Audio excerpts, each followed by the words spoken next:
And I'll do the court cry.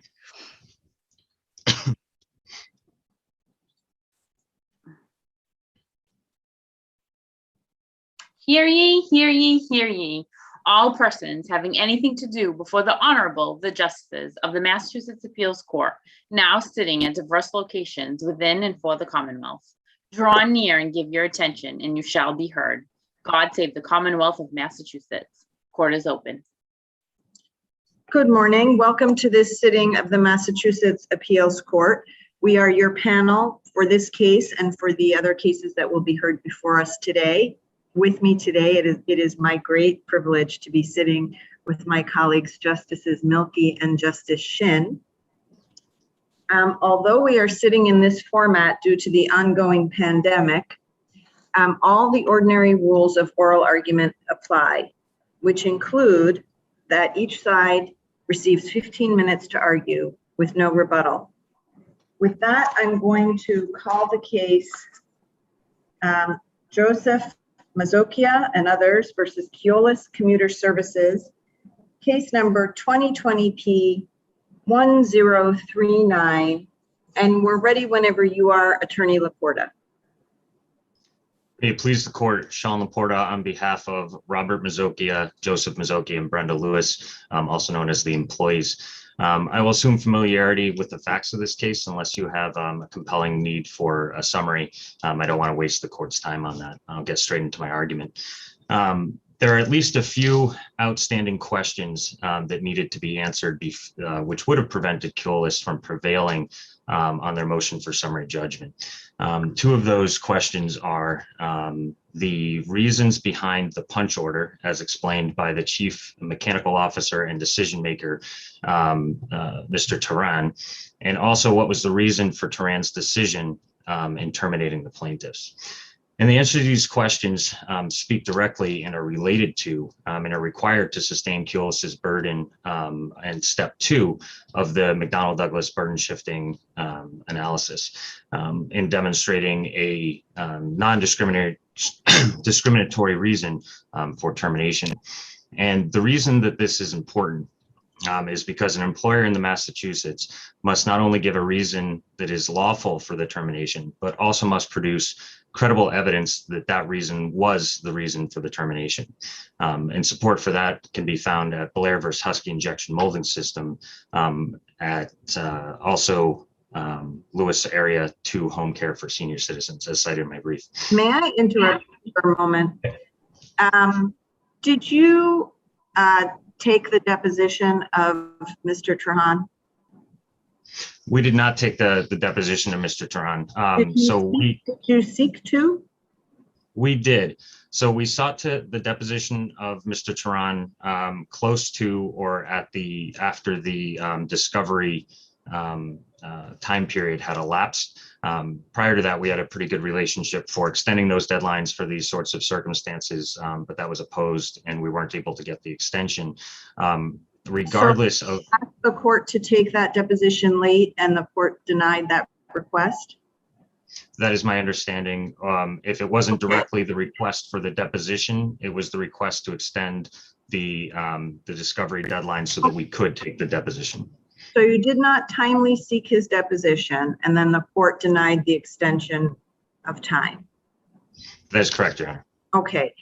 Well, in those circumstances, why is it that the defendant has an obligation to provide an affidavit from a deponent you chose not to depose?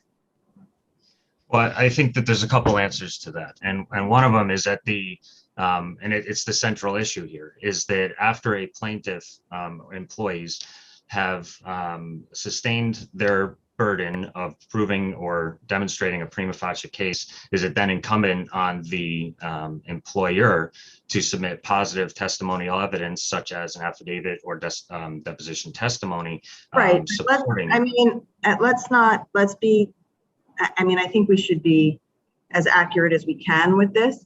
They did provide affidavits and documentary materials in connection with their summary judgment motion. They just did not produce an affidavit from this particular person.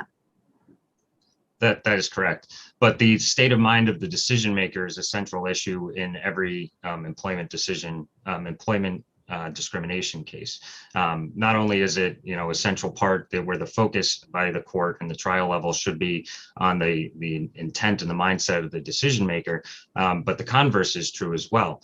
You cannot support a case for discrimination based off of discriminatory acts by people that aren't the decision maker. Do you have any court precedent to support your position that the employer per se had to submit an affidavit from the decision maker in this context? I think that's a great question. And no, we have no specific case law that says that an affidavit is specifically required. We do have case law that specifically states that the state of mind of the decision maker is of utmost importance. And I would query how we can determine that situation, the state of mind of an individual, without an affidavit or some other testimonial evidence from that individual as to the state of mind. As you know, affidavits can only be submitted on a person's own knowledge. So even an affidavit from another person saying what another person did and the reasons that person did it, that's not enough to have to show whether or not a decision by that individual was made on any sort of belief. Right. What is the normal articulation for the stage 2 burden? The specific stage 2? Just give it to me as verbatim as you can, the normal legal standard for stage 2.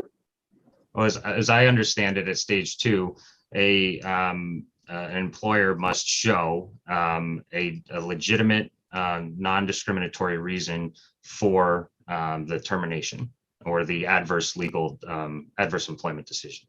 Right, and it's not show, it's articulate. It's articulate a legitimate reason supported by credible evidence. Yes. And it doesn't say anything about the individual decision maker's state of mind. And so part of me is wondering whether when you make this argument, you aren't in fact trying to import the question that arises in stage 3 having to do with pretext into stage 2. I understand your concern there. And I think the arguments would be very similar at stage 3. Even if you were to find that the employer submitted credible evidence and that they passed into stage 2. The analysis isn't too much different for why we need to know the state of mind of the decision maker at stage 3. Why is it there that you don't founder on the fact that you didn't depose Mr. Trahan? Why is it not why does that not rest on us, is your question? I mean, you had an opportunity to, if you really wanted to know what Mr. Trahan might want to say or might have to say, and that's what discovery is for. That is correct, Your Honor. And if in a perfect world, we would have been able to depose Mr. Trahan, but circumstances of the discovery process prohibited that. So we're left with how we can get through the stages as we have them. Again, I do think that the evidence submitted is not sufficient.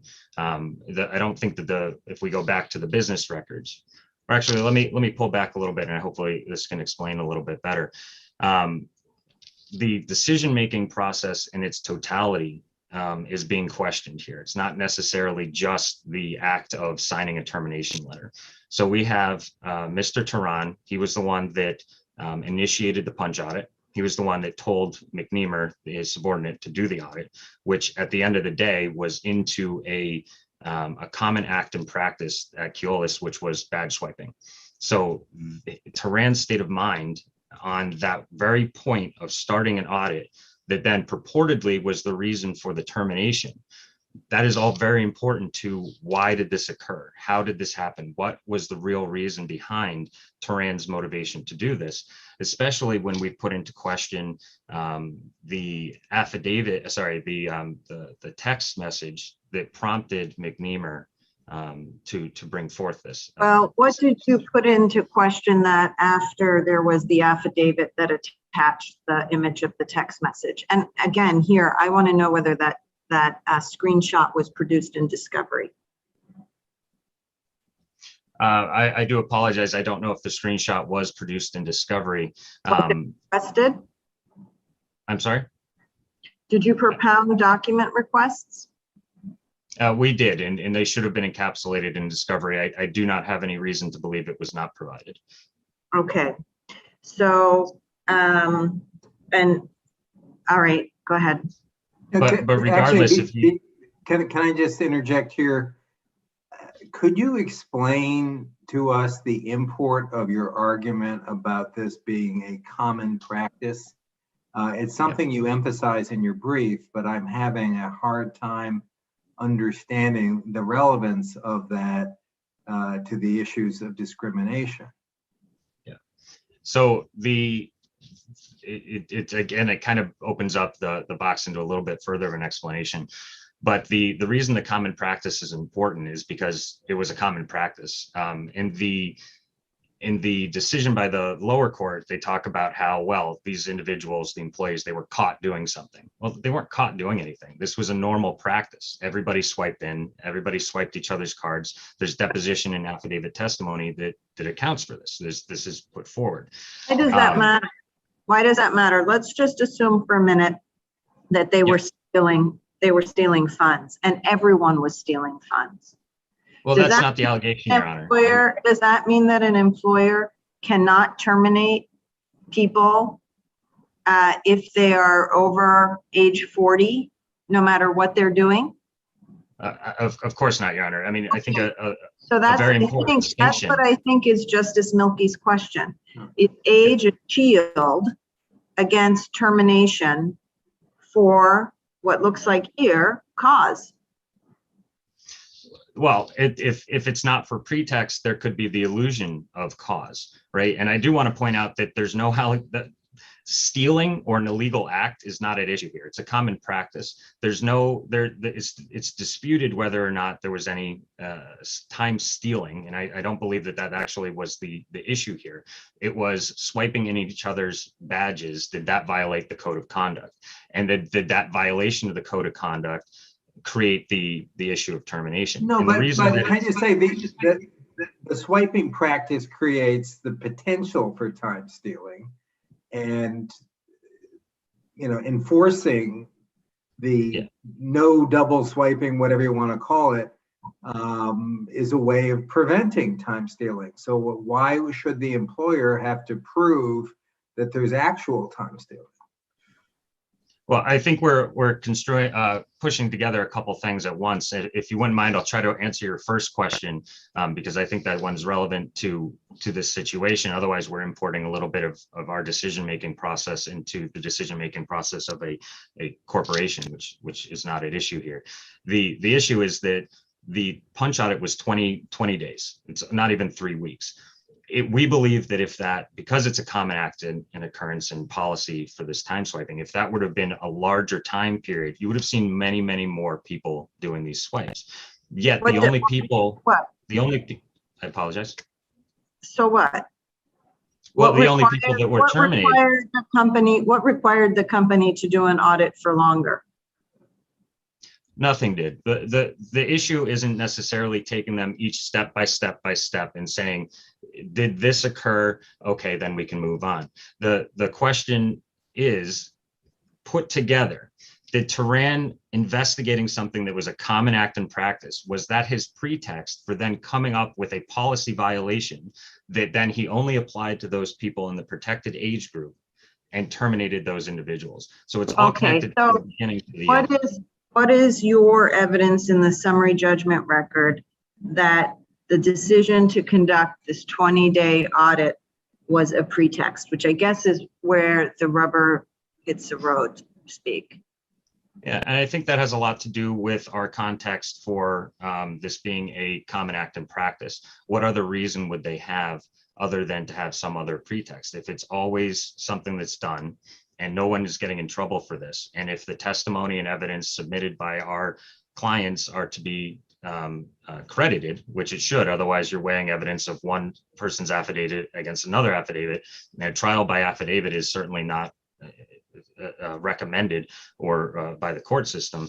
Then if that is put in question, that entire process, that's kind of the part of the reason for why that's why it's important that it was a common practice.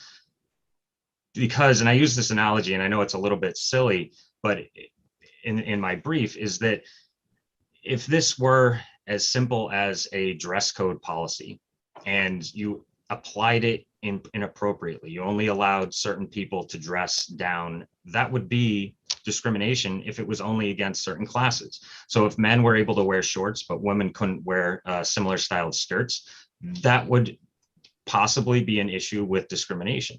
So let me make sure I understand. What you're saying is the evidence you put forward on pretext is the fact that it was a common practice, everyone did it, and yet only these 9 people were faced employment consequences as a result of this limited audit. That is at least in part what we've submitted as What else pretext. did you have? We've also have the comparators, which that we've submitted for Rosario and the other 2 individuals. One of whom was over 40. I believe 2 of them were over 40. They weren't terminated, so they're not good. I mean, all right, we'll look at the record. I'm sorry. Yeah, you're correct. Sorry, I have my numbers backwards. Yep. Okay. I think we have your argument. Let me see if there are any other questions. I had one question. If you did not have the comparators, would you still be arguing that there's sufficient evidence of pretext? I believe so. I don't think, I mean, if we had smoking gun evidence, this whole thing, the burden shifting analysis wouldn't be required. So we're entitled to try to get that in however we can. So without the comparators, your argument would be that somehow they timed this audit to target the 9 people who were seen on the video swiping the badges?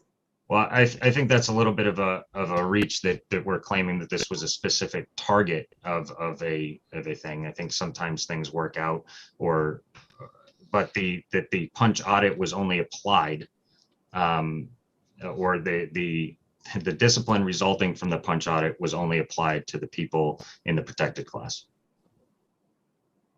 Does that answer your question? I'm sorry, maybe I misunderstood it slightly. I'm assuming a situation where we don't have any comparators who are seen on the video violating the policy.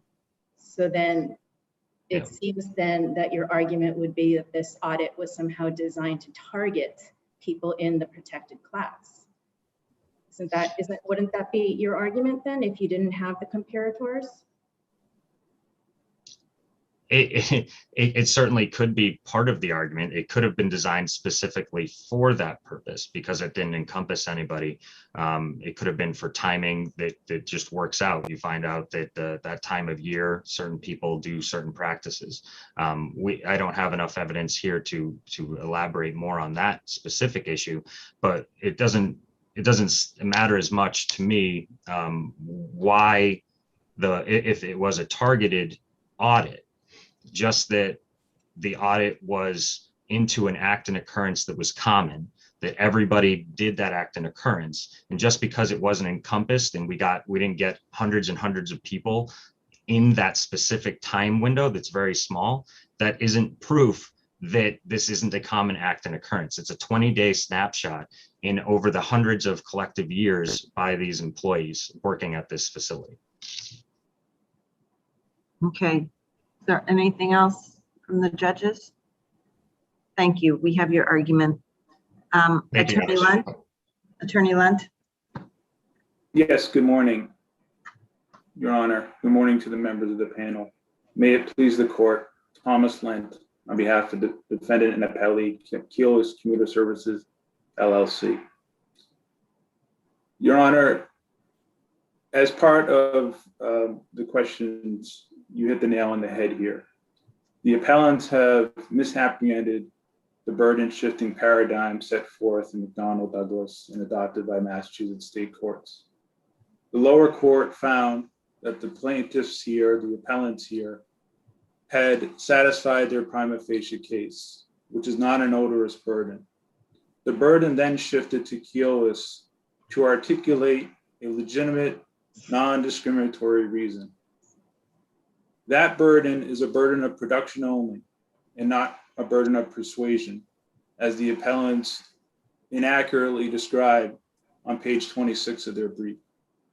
We submit, as the trial court found correctly, that KEOLIS satisfied that burden of production by demonstrating that it believed and it took adverse employment action against the appellants due to the falsification of time cards by swiping each other's identification cards through the Cronus time system. That production burden was met through the affidavit of the charging officer, who was substantially older than the appellants, who described the punch audit that he did over a 2-week period in which he identified the appellants. It was also satisfied by the affidavit of the hearing officer, who at the time was 66 years old, who oversaw and acted as the hearing officer for the formal investigation hearings to which the appellants were entitled under the collective bargaining agreement, and who concluded— Counsel, how is it relevant that the hearing officer himself or herself was in the protected class? It is relevant in the fact that this is an age discrimination case and that the participants on behalf of the company also were in the class, and therefore, as part of the allegations that the appellants have asserted, that the hearing officer is likely to be, there is case law that says that similarly situated individuals in the same class are likely to be the victims of discrimination and not the, those discriminating, if you will.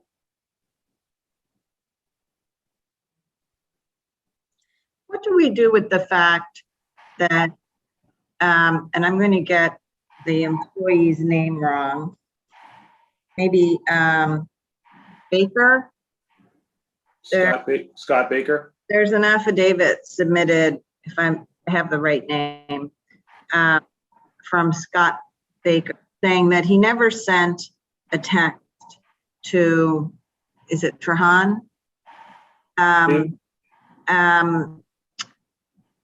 Saying he had having anything to do with a medical doctor's appointment or anything else. And that the claim is, though, that really what got the whole chain of events going was Trahan's noticing that Baker was logged into work at the same time he had sent a text claiming he was at a doctor's appointment. Why is that not a sufficient factual dispute to preclude summary judgment? Where, as I understand it, the plaintiff's argument is that there was some kind of discriminatory animus that triggered the 20-day audit. Thank you, Your Honor. I believe you're referring to Scott Baker, who was one of the 9 individuals. And I believe you're referring to a text that Mr. McNeamer, who was the charging officer, testified to. Yes, for the correct name. Yep. And in opposition to the summary judgment, the appellant submitted an affidavit from Scott Baker indicating that, or purporting to state that he never sent the text. We submit that the text, as well as the nature or origin of the punch audit is immaterial here, given that the appellants have conceded that they participated in the actual conduct to which led to I don't understand that argument, because let's say even if they do concede that they were doing the conduct, doesn't mean that the company's effort could not still be discriminatory if all they were doing was trying to find a group of 9 people over the age of 40 to fire.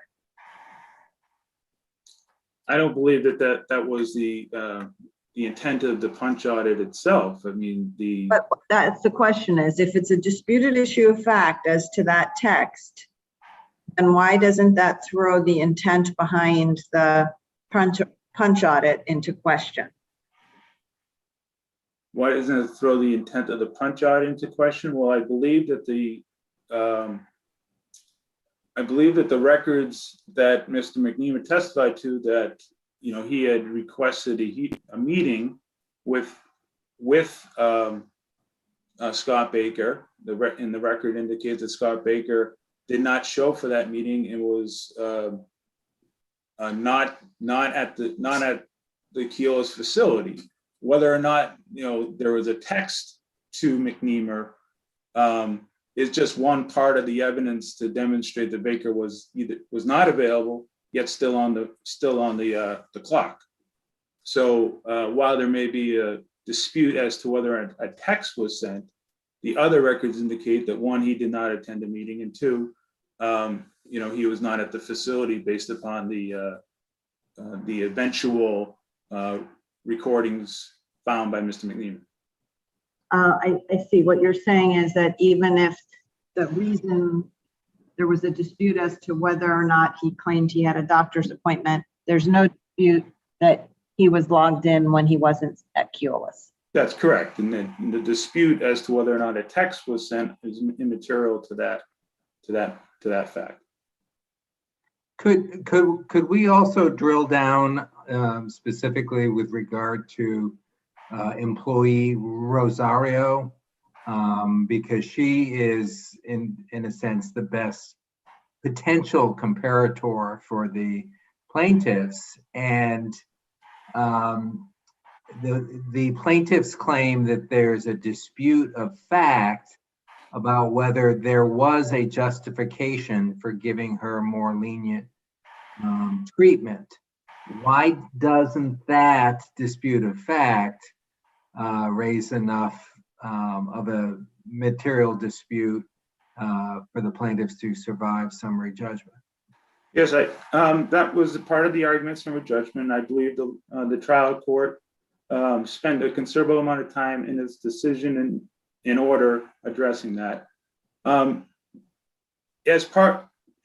me step back. During one of the appellant's internal investigation hearing, Ms. Rosario's name was brought forward as somebody who also swept an identification card that was not hers. In order to be a comparator in this case, in a discrimination case, there has to be similarities in all major under Matthews v. Ocean Spray without any distinguishing facts. Here, KEOLIS accepted the identification of Ms. Rosario and did an independent investigation into that. And while it is true that she did swipe her sister's identification card, there was an investigation that distinguished her act from the acts of the appellants and the 6 other employees who eventually were terminated. One, Ms. Rosario provided an explanation that it was an inadvertent swipe of her sister as they commute to work together. Her sister was on video standing next to the Kronos time system, and she did say that it was by accident. Contrary, the appellants and the 6 other individuals do not appear anywhere in the video next to the Kronos time system, and appear to be concede that it was a deliberate act of swiping each other's card, thereby falsifying time records. What I understand the video showing is that Rosario swiped 4 times, and then the video doesn't show her ever giving any card back to her sister. And the plaintiff's argument is that this puts Rosario's credibility in dispute, regardless of what was determined during the internal investigation. Why isn't that enough to go to the jury? Why can't the jury disbelieve her, Rosario, that this was inadvertent? Yeah, I don't believe it's disputed that the Chronos time card system required at times multiple swipes of an ID card when the magnetic strip was worn down. So again, Ms. Rosario provided an explanation. Why isn't the jury entitled not to believe her explanation? I mean, this is on summary judgment, and it seems as though the judge put a fairly onerous burden on the plaintiffs to provide evidence of pretext just to go to the jury. So why isn't this a credibility determination? We don't believe that there was an onerous burden on the appellants to show pretext. And I guess I would just simply suggest that it wasn't a comparator because of the nature in which the company investigated. Appellants claimed that Rosario should have been somebody identified in the punch audit. She was only there once, and whereas the appellants and the other employees are appearing on the 2-week punch audit doing this numerous times, whereas Rosario is a one-off, where she provided clear explanation that it was inadvertent, that her sister— Were the first swipes of the same card? Was that in the record? Was it in the record whether the 4 swipes were with the same card? Yes. They were all her sister's card 4 times in a row? Yeah, on the video, you can see the 4 swipes in a row. Correct. With the same card, which was her sister's? That's correct. In which only registered 1 time entry. Oh. What about Roscoe, who the one of the affiants estimated to be in his early 30s, and then provided evidence later, which I know the judge didn't accept, that he was in fact in his 30s, and he was seen on the video swiping multiple times and was never disciplined. Well, we would submit that would be an inadmissible evidence. One, it was attached to a motion for consideration, and it was, a lack of foundation, lack of personal knowledge of a birth certificate. While a birth certificate, someone can't estimate a person's age just from appearance. I mean, what if they estimated this person was, 18 years old? I mean, can't you tell the difference? Isn't it within common knowledge to tell the difference between an 18-year-old versus a 40-year-old? I don't know. I mean, I think that when it comes to admissible evidence, one can speculate as to somebody's age, but in an age discrimination claim where your burden is to demonstrate that the company had a pretext of discrimination against older employees, I believe more is needed than just speculating or estimating as to what their age may be. Let's say we were to disagree with that. Let's say we were to disagree with that. Okay, then I would point to the actual record that was before the trial court at the summary judgment stage. Again, it was appellant's burden to demonstrate that the company's reason for termination was pretextual. Therefore, it was their burden through discovery to find comparators. Appellants, either through lack of due diligence in their own case, did not determine what the exact age of that alleged comparator was, and in an attempt to demonstrate at a summary judgment stage, simply put it in an affidavit speculating as to the age. Let's say that we think that's enough. How would you distinguish Roscoe as a comparator? Unfortunately, there's not enough evidence in the record for me to do that here. So I'm sorry.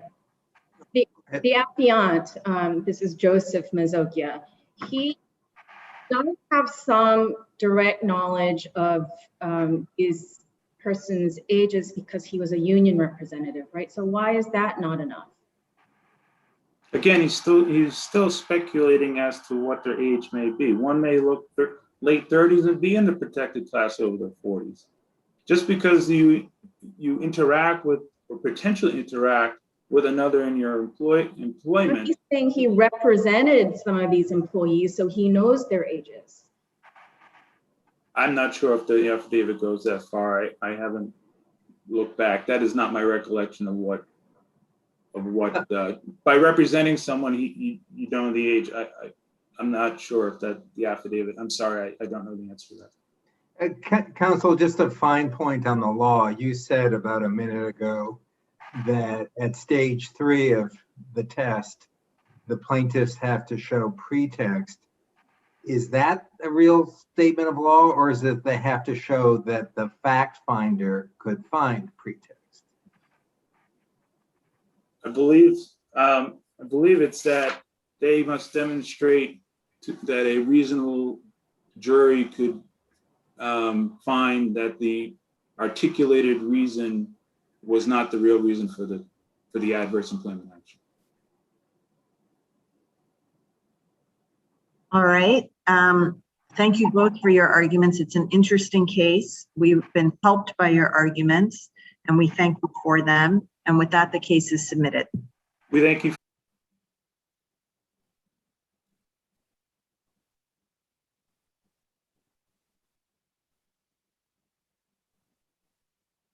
And we are back live and on the record. Good morning and welcome to this sitting of the Massachusetts Appeals Court. The panel this morning for this case is Justice Milkey, Justice Shin, and myself, Gabrielle Wolohojian. We are conducting court in this format today due to the ongoing pandemic. But although we are doing so, all the ordinary rules of oral argument apply, just as though we were conducting court live. And that includes that each side receives 15 minutes to argue with no rebuttal. With that, I'm going to call the case of Philip Howard versus Richard DAYNARD, case number 2020P 0916. And Attorney Lamanna, we are ready whenever you are. Thank you, judges. Good morning. May it please the court. My name is Jennifer Lamanna, and I represent the proposed intervener, Jennifer Howard.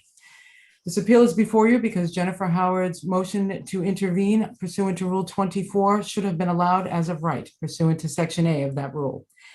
We say that because Jennifer clearly claimed an interest related to the property that was at dispute in the underlying litigation.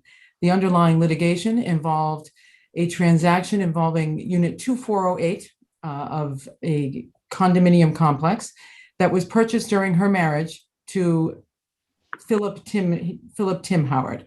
For clarification, I'll be referring to my client as Jennifer and to Mr. Howard as Tim, given that they have the same last name. So I want to ask a couple of questions if you don't mind. Certainly. The interest that your client claims in the condominium is not like a title interest, right? Or an ownership interest, because she was not an owner of the property. Am I correct? She was not a titled owner to the property. That is correct. Well, so are you claiming she's some other kind of owner?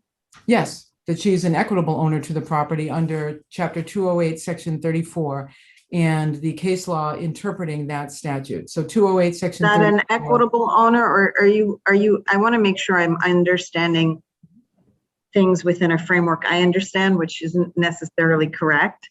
What I understand you to be saying is that the condominium was part of the marital estate, and therefore it was subject to property division as part of the divorce. And her interest was the interest that she had in the marital estate, of which this condo was a part. So it's not really an ownership, if that's correct. Well, it depends on how you're defining ownership, Your Honor. So there are a couple of different cases that I cite to in my brief, Laura, Sella, and Rice, where the appeals court was grappling with what constitutes ownership in the context of a marital estate. And in division of a marital estate, the court's not bound by traditional principles of ownership, who has title. Anything owned by either party, and in Massachusetts, regardless of when it was acquired, can be considered part of the marital estate.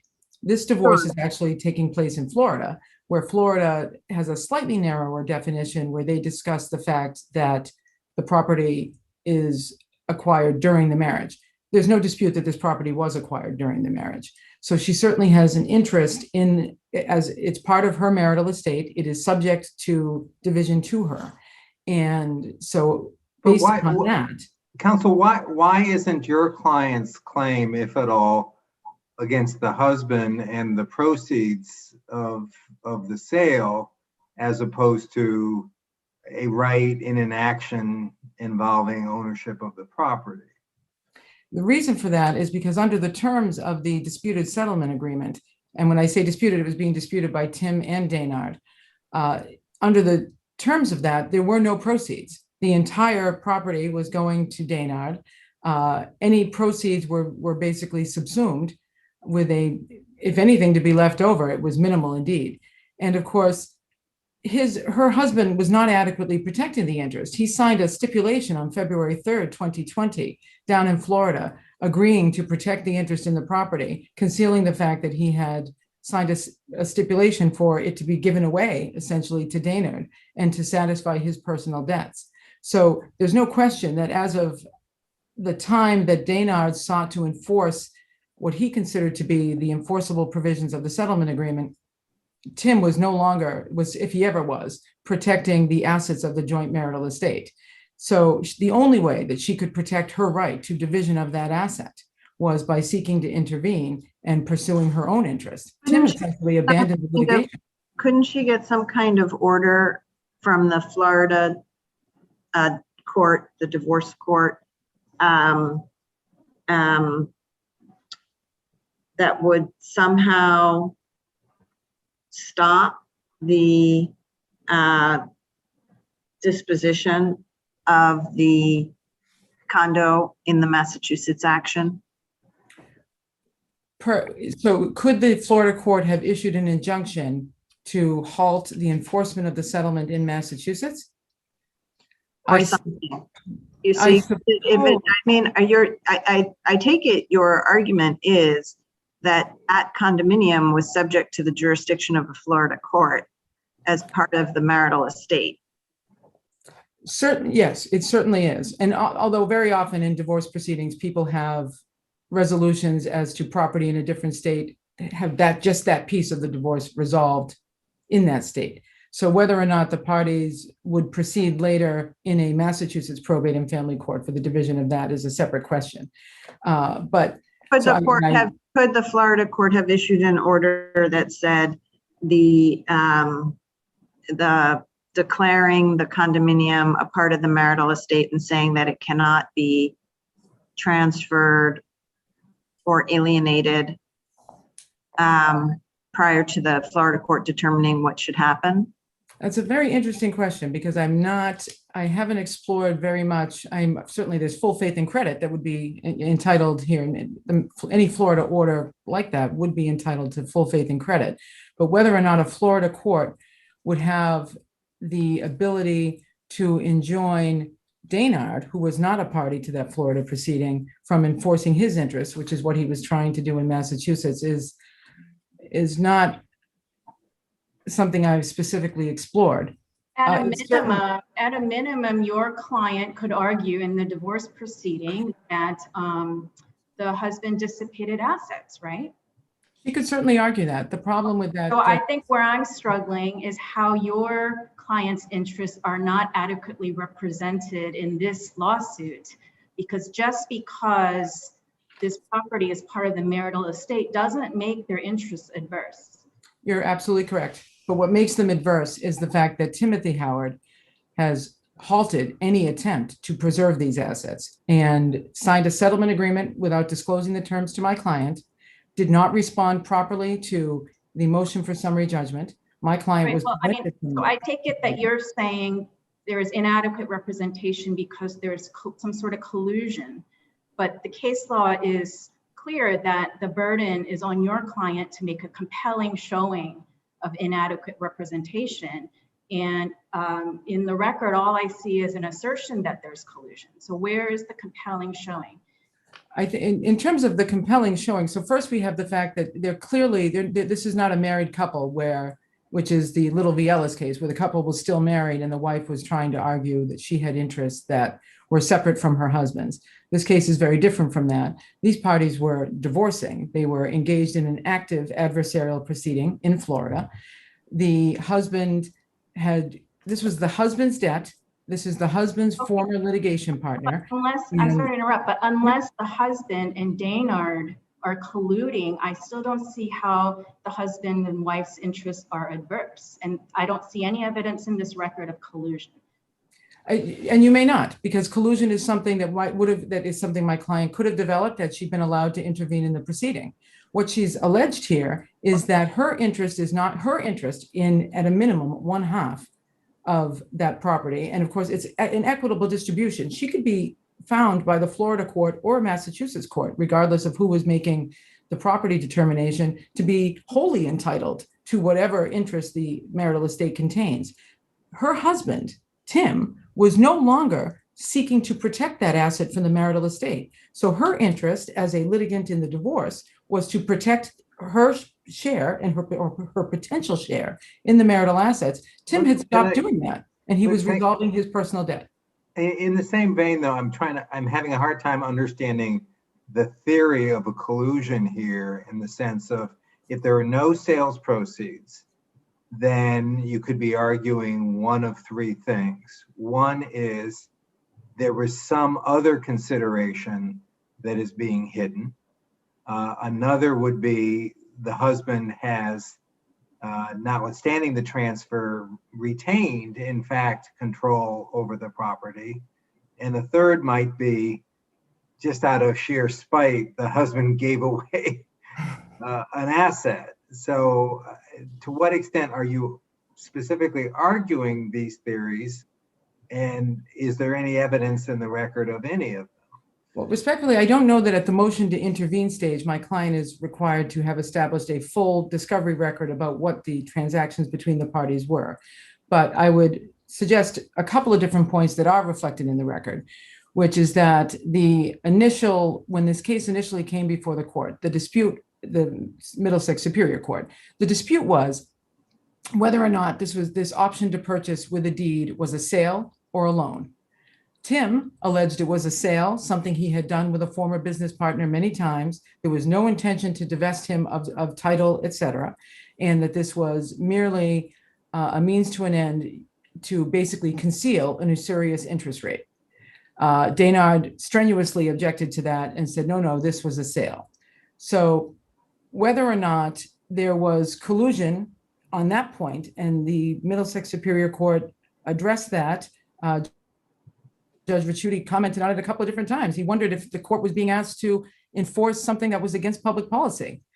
So there is a suggestion in the record and reflected in the appendix that the lower court judge was concerned that what this original transaction was, the one that my client didn't know about and was not shared with her, was in fact a collusion between DAYNARD and Tim to conceal an usurious rate of interest, which is 100% within 5 months. So there is certainly that suggestion of collusion. Whether or not there is spite, I think the court, I don't know that I have to prove spite at the motion to intervene stage, but Timothy Howard entering into a stipulation on February 3rd, 2020, saying, I will take all steps necessary to protect the property, preserve it for the marital estate, and do all of these things, and then doing nothing, could be evidence of spite. It could simply be that he had cut some other deal. And that's the concern here. Now, my client may be simply a suspicious wife in a contested divorce, but her suspicion is that Timothy would never he's a savvy tobacco litigator, an highly intelligent man, and an experienced attorney, that he would never have allowed this to go this way unless he was getting something back from the transaction, something more than the end of the litigation. So I don't know that I can, having not been allowed to intervene and engage in any discovery, et cetera, whether I can meet that very high burden Your Honor is suggesting at this stage. But I think there is evidence in the record to indicate that this was an improper transaction, that it was concealed from my client extensively, even after she became aware of it during the divorce and became aware that there were settlement negotiations. The actual terms weren't disclosed until December 27th. Was I want to make sure I understand the terms of the settlement agreement. Yes. And did they include a payment of $250,000 to DAYNARD? Yes. That was in addition to the transfer of the condominium? Correct. That's correct. And it was allegedly for all of the attorney's fees incurred during the litigation. So you have, this was originally a $550,000 loan.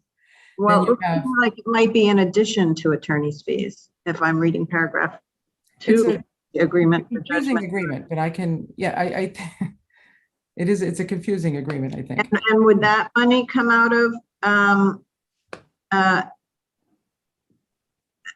I guess I'm wondering, are all of the arguments about what was or was not a part of the marital estate and what was or was not transferred improperly out of the marital estate, whether by dissipation or fraud or collusion or deliberate concealment, are those all being made and decided down in Florida? I think some of them can be. I mean, certainly Mr. DAYNARD is not a party to and won't be before the Florida court. I suppose he could be. What difference does that make? Well, I think that assuming, I think there's two different parts to that question. One is certainly, can my client argue in her Florida divorce, my marital assets have been dissipated and he dissipated them, so I should get a larger percentage of what is left because of that. She can certainly argue that, but as we establish and the record reflects, this condo is a significant portion of the marital estate.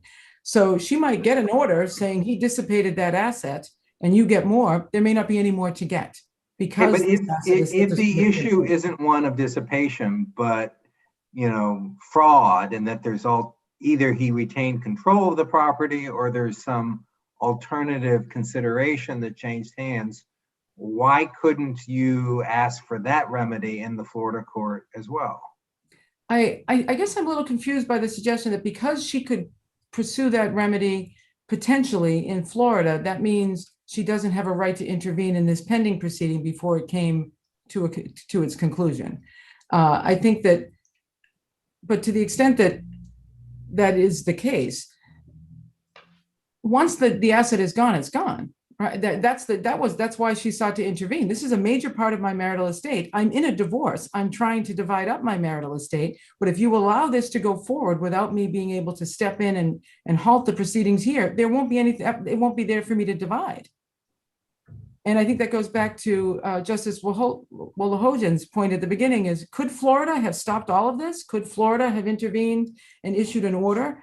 I don't practice in Florida, and I'm not her divorce attorney there, but I think it's difficult to take the position on the one hand that she has no cognizable current interest in that property, but on the other hand, argue that the Florida court could have protected that interest and restrained the parties and the Middlesex Superior Court from addressing the litigation before it.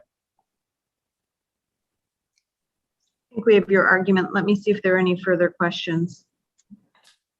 No. Okay. Thank you very much. Thank you. Attorney Banthen. Good morning. If it pleases the court, I have 3 points that I would like to make. The first one I'd like to focus on is the inquiry around timeliness.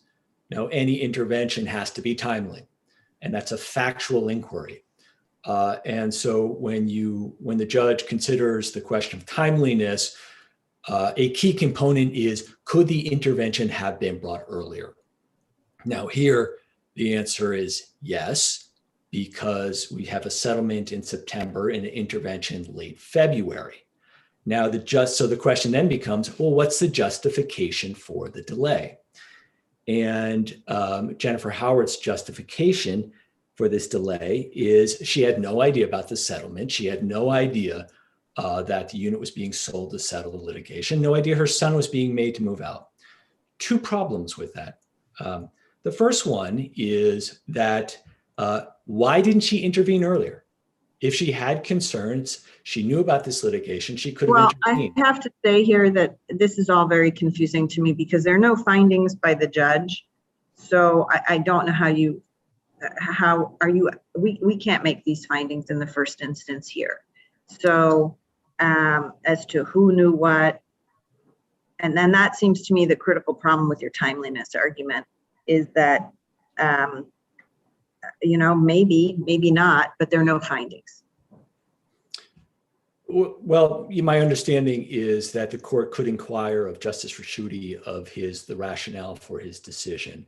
All right, so is that what the relief would be in your view if you wanted us to rely on the timeliness? Yes, so to ask him what was the relief would be to ask for further findings? Yeah, and there, But counsel, even on your view of the timing issues though, you would have shown that she could have intervened sooner. But isn't it also true that you can view this as the circumstances showed escalating concerns, so that it may not have tipped the balance, when the suit was initially filed, but then when the settlement became public and the son is being evicted, that's when, weeks later, she moved to intervene. So the question isn't necessarily could she have intervened earlier, but was this too late? Well, the son was planning to move out, but I get what you're saying, the concern about the allegation of eviction. What is missing, what's glossed over in Jennifer Howard's briefing on this is that Tim Howard breached the settlement agreement. So the settlement agreement was for the sale of the unit. Everybody was happy. Everybody was planning for it. And then he breached that settlement. The unit was trashed, doors ripped off hinges, jams, holes in walls, graffiti with curse words. It was really trashed. And because he breached it, the settlement agreement had consequences for that breach. And it was only after that breach that the $250,000 for DAYNARD's permissive counterclaim, for example, and his full possession and ownership of the full possession of the unit. Those were the consequences of the breach. And so what that raises, and this is another inquiry in the timeliness argument or inquiry that has to happen is this prejudicial against DAYNARD? And what we see is that it is prejudicial. People are happy. Then Tim breaches the agreement. Then all of a sudden, Jennifer says, "Oh, she has no knowledge." I mean, all intervention potentially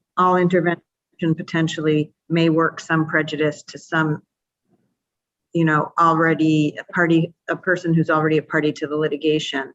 So I think we'd have to talk about undue prejudice in some sense. Well, I think we can talk about that here. I mean, obviously we can talk about it. I think that's a good point, Your Honor.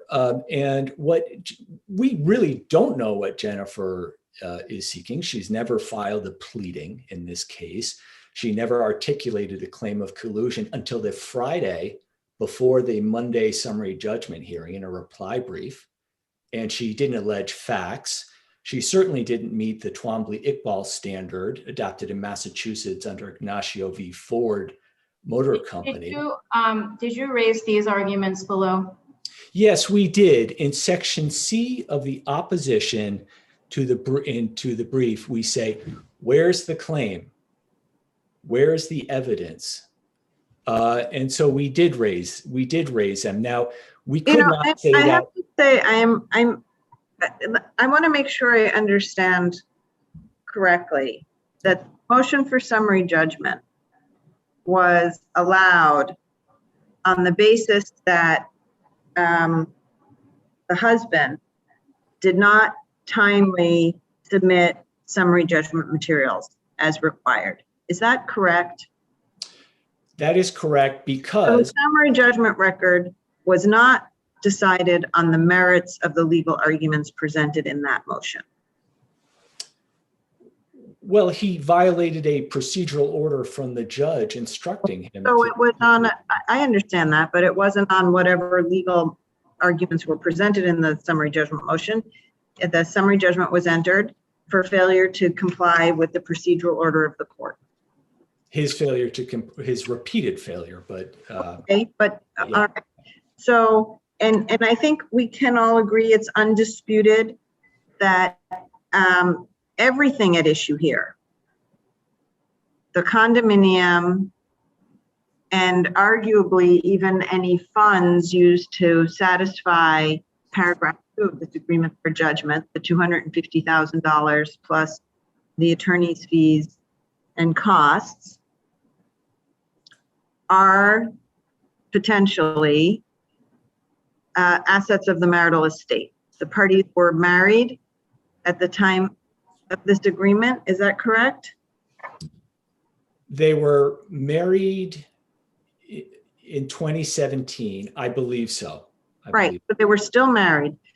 And why is it that that is not a sufficient interest when there is an ongoing divorce proceeding in the subject matter of this litigation between the husband and DAYNARD, and in the judgment, in the agreement for judgment, to require the judge or permit the judge to allow the wife to intervene?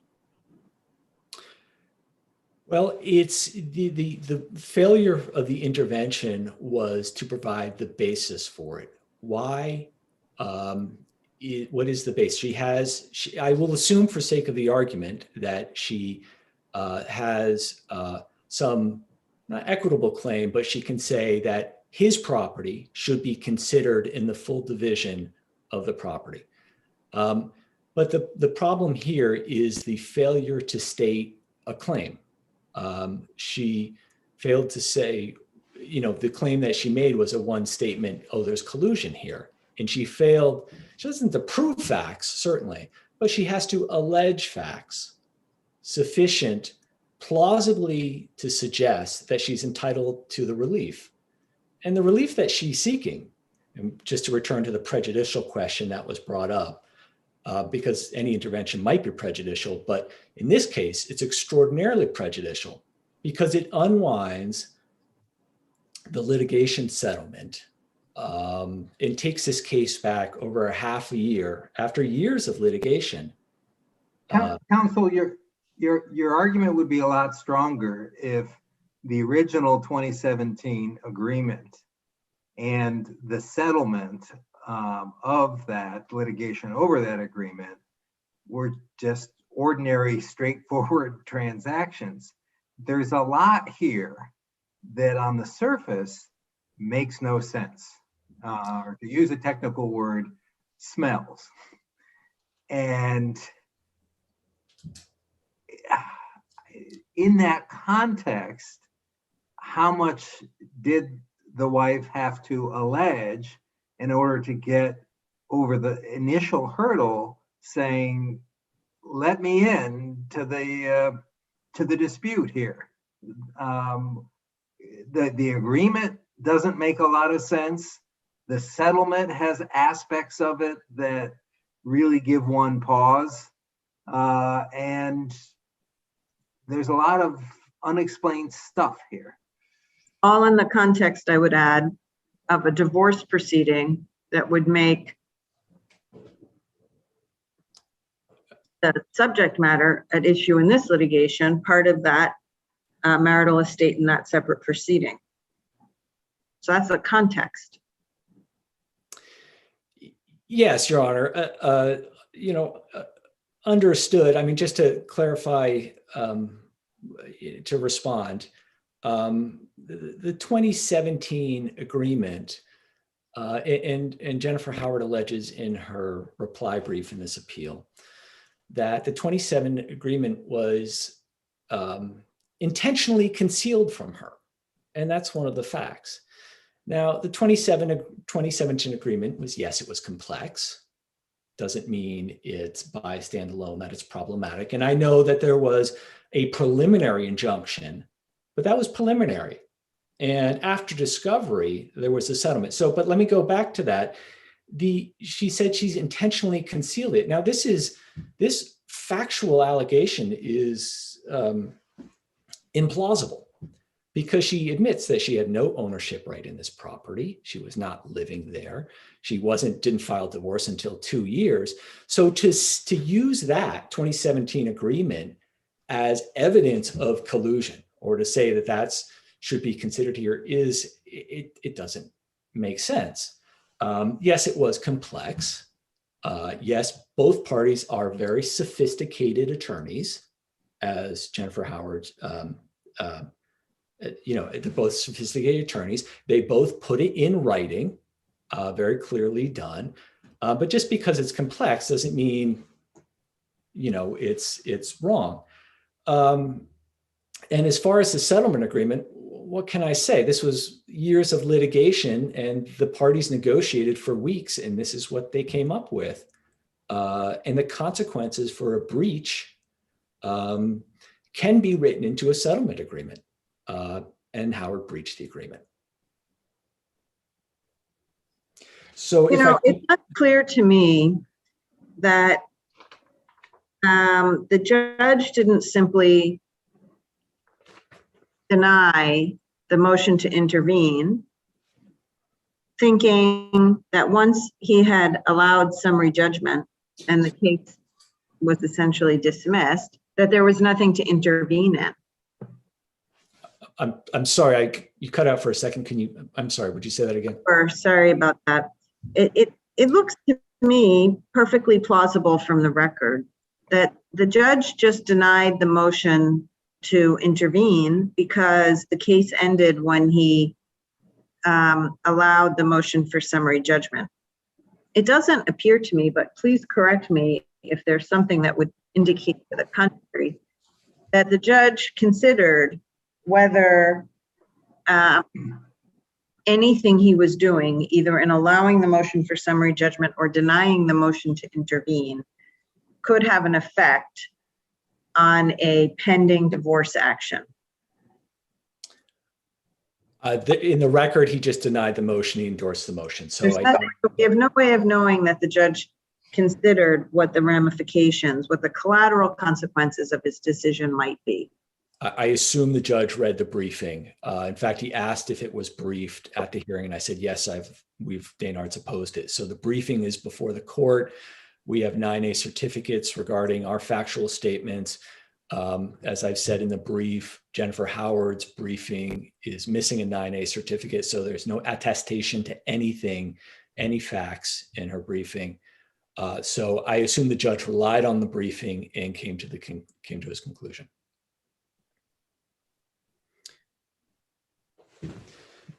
So the timeliness and the fact this is prejudicial. One other point I want to respond to is the fact that Jennifer Howard has said that, look, this is just being given away. I didn't know. This is way too generous. This is too much. And what we're missing here, again, and I touched on this point before, but I just want to echo it, that there was a settlement agreement in place that allowed for the sale of the unit, division of the sale proceeds. And it wasn't until Howard breached that by failing to clean up the unit that Jennifer and Howard's son, and when he trashed the unit by failing to clean it up, it wasn't until that point that she claimed, I have no interest. She denied the emails and texts and said, I have no information about this. This is not fair. And that basis, as I said in the timeliness argument, is not sufficient. Thank you. Thank you. Let me check to see if there are any further questions. I don't see any. Thank you both for your argument. It's an interesting case, and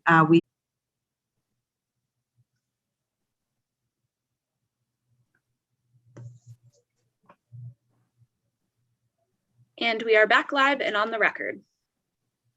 Good morning and welcome to this sitting of the Massachusetts Appeals Court, which we are conducting in this format due to the ongoing pandemic.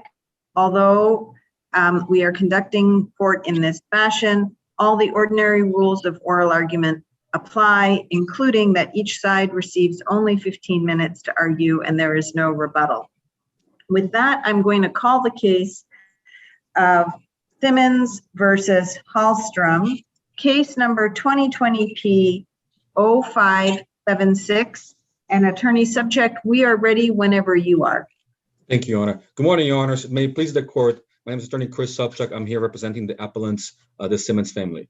We're here before the court because the Simmons, who have suffered a horrible loss and a loss of their baby, several years ago looked around for a personal injury lawyer to help them seek justice. After looking around, they ended up hiring the Halstrom law firm. The process took about a year plus of the initial discussions with the lawyers for them to retain their firm. And once they were hired, they prosecuted the claim almost to the eve of trial. Then, as the trial was that period, at some point, you were a member of that firm as well? Yes, Your Honor. I was there. I was an associate at the firm initially. And actually, part of the reason is when I left the employment in January of the year before the trial, Mr. Halstrom then decided to drop the case right before the trial was scheduled by demanding that the plaintiffs immediately give him $55,000 for him to take the case to trial. The plaintiffs did not have the money to pay at the moment, and therefore the court allowed Mr. Halstrom to withdraw.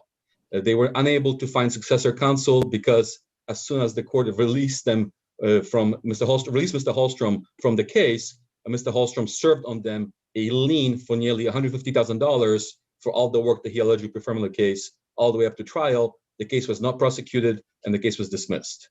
Then approximately— Counsel, can I just jump in? As I understand the agreement, the retainer agreement, neither side was obligated to pay the expert fees. The agreement kind of kicked that can down the road. So fast forward at a point where the fees accumulated to a certain point, assuming I'm correct in how the agreement is to be interpreted, as I understand it, the Halstrom firm did not have an obligation to prosecute the case, but it really came down to a question of timing. Namely, it's a common occurrence if you go before a judge and seek to withdraw, the judge says, well, you may have good reason, but we're on the eve of trial, you can't withdraw now. But this judge, the federal judge, let the Halstrom firm out at that point. Why doesn't that essentially resolve the question before us? Because the withdrawal was not for any reasons that the Simmons were able to oppose. The withdrawal, the judge basically said, you have a lawyer here that doesn't want to represent you anymore, so I can't force him to represent you.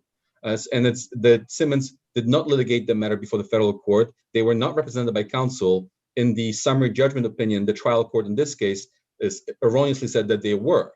The counsel that was at the hearing were the earlier counsel that they were there just to provide factual information, but none of those issues were argued before the federal court. So well,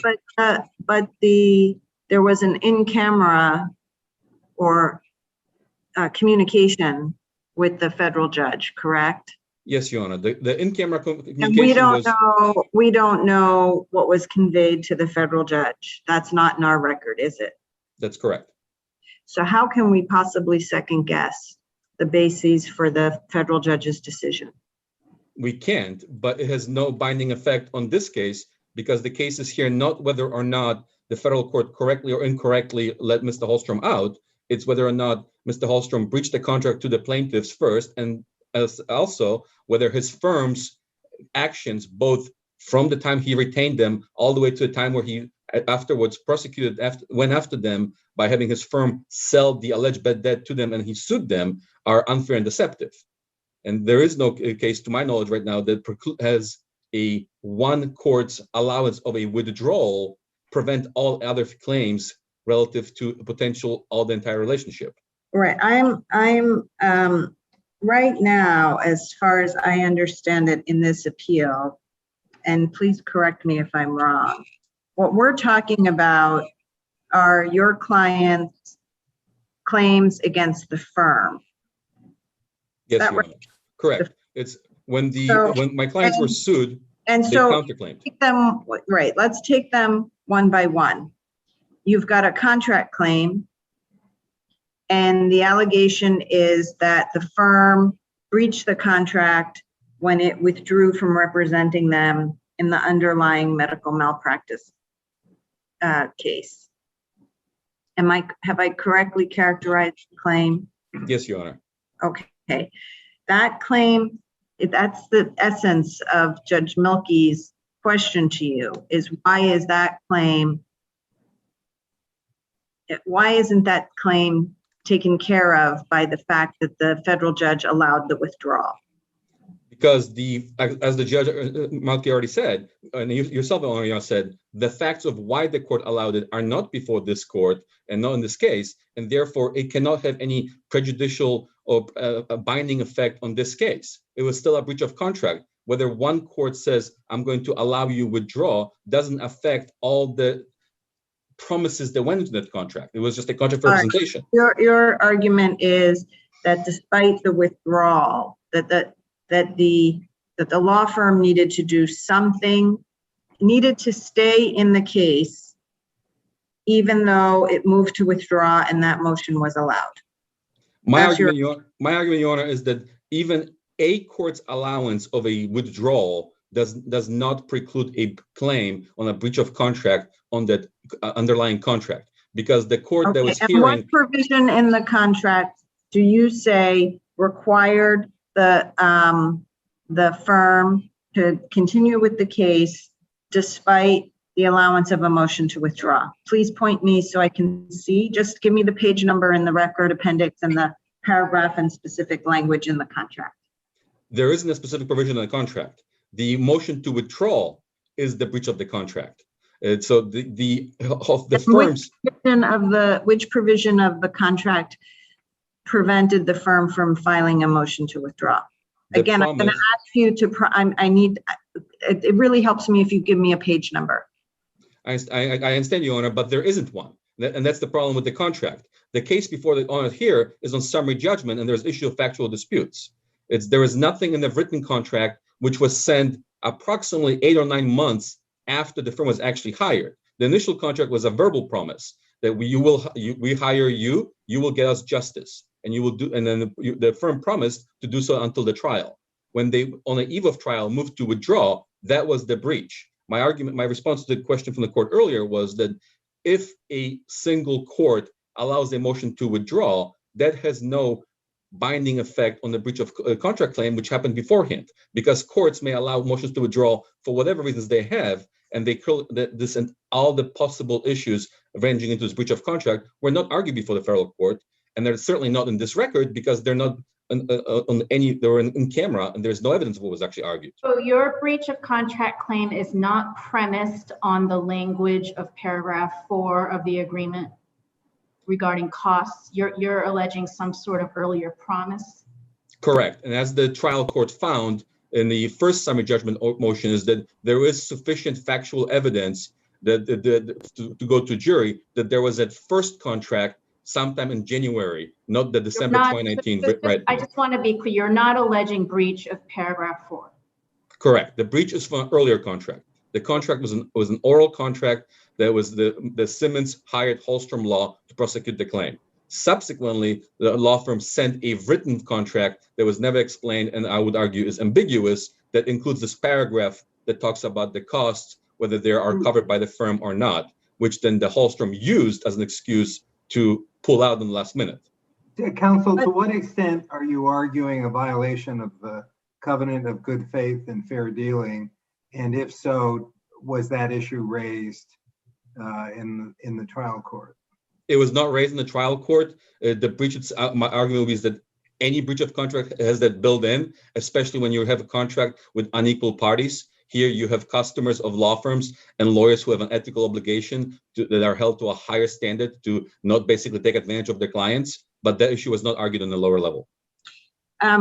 With respect to the oral contract, Is there any evidence in the record as to, in the summary judgment record, that one of the terms of that oral contract was that the firm would not ever file a motion to withdraw? No, the issue of the never filing a motion to withdraw was never addressed by either parties. The Okay, only so evidence in how- the record, And excuse me then. So if there is no evidence in the record to suggest that that was a provision of the oral contract, how can filing a motion to withdraw constitute a violation of that oral agreement? because the oral agreement in the terms of the contract was that the firm will represent the Simmons towards trial, towards conclusion. So even you can have a term that's not specifically, but addresses what was being addressed here. So when the term Okay, is, would you please tell me by page number where in the record I'm going to find the evidence of what the terms of the oral contract were? unfortunately, Your Honor, I don't have it right. It's the testimony of the plaintiff from his deposition, because there was no written contract. The only thing that subsequently the trial court addressed was that was collaborated by Mr. Halstrom's affidavit that he sent a few months later, during which he claimed that Ms. McKenna was an agent of the firm and was asking for money for her work that was done on behalf of the firm. Counsel, could we turn briefly to the issue of damages? Don't you, to show damages, don't you have to prove the so-called case within a case? And for that, don't you need an expert?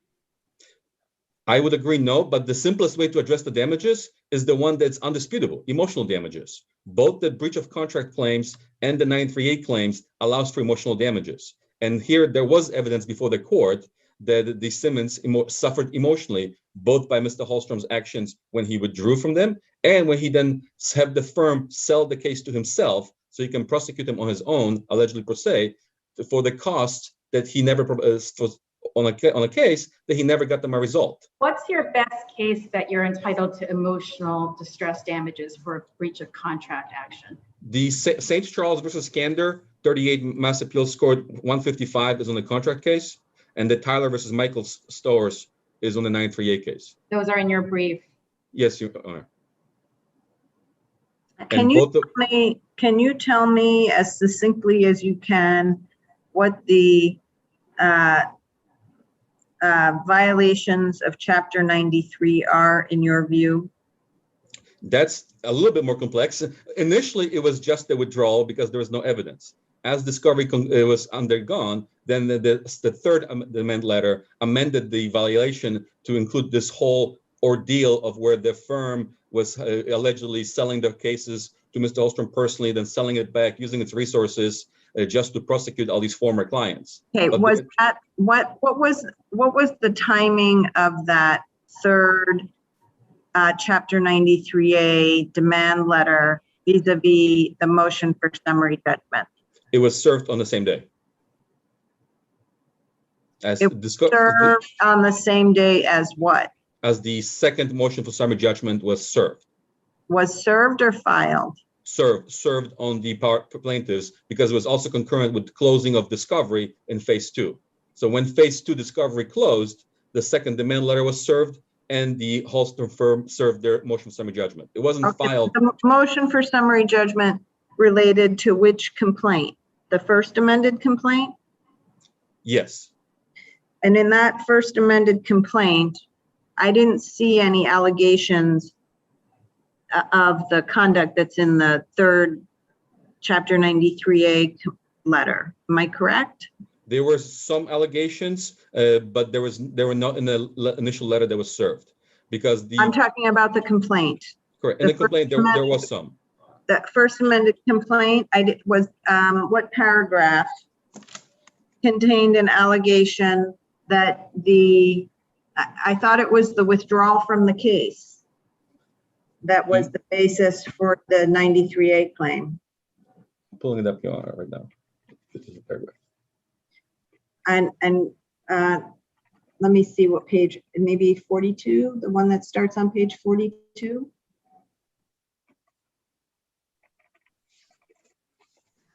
It's the one that said insurance, sure, Your Honor. unfortunately, with all the points moving forward, there's multiple amended complaints.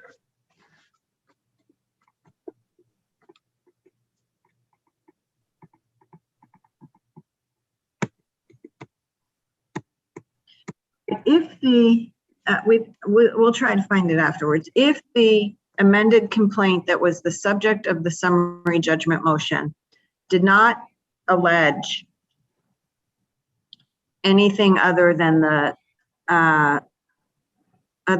withdrawal from the underlying med-mal case, how can a subsequent Chapter 93A letter save that claim? Because the damages were and the 93A violations were still ongoing.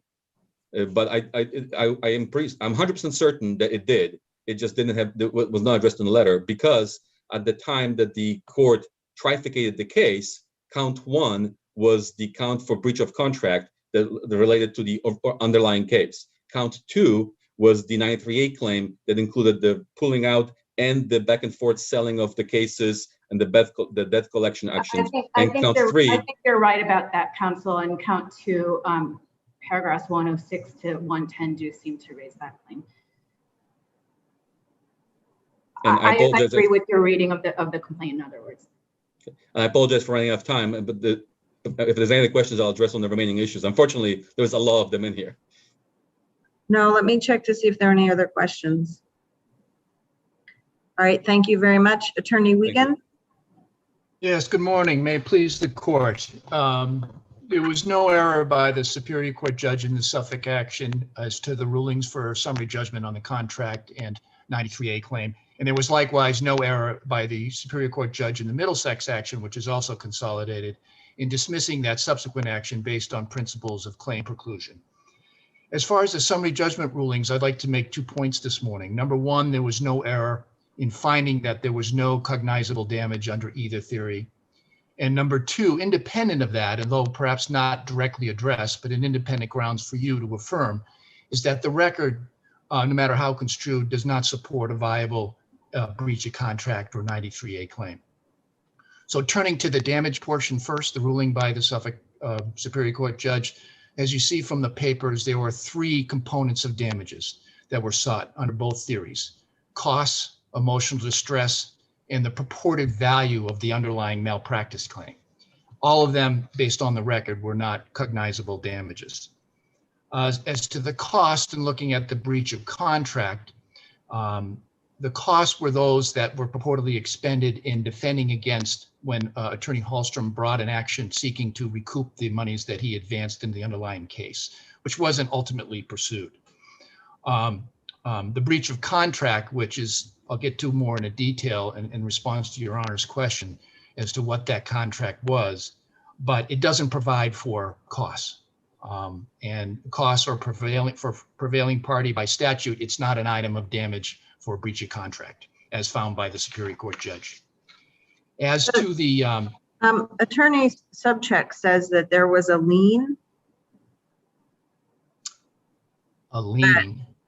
A lien of some sort. I thought I heard him say that Attorney Halstrom sought a lien or some kind of attachment of $150,000. No, I think at one point he put a bill together, that is Attorney Halstrom, of his time, the time that was expended in working this case.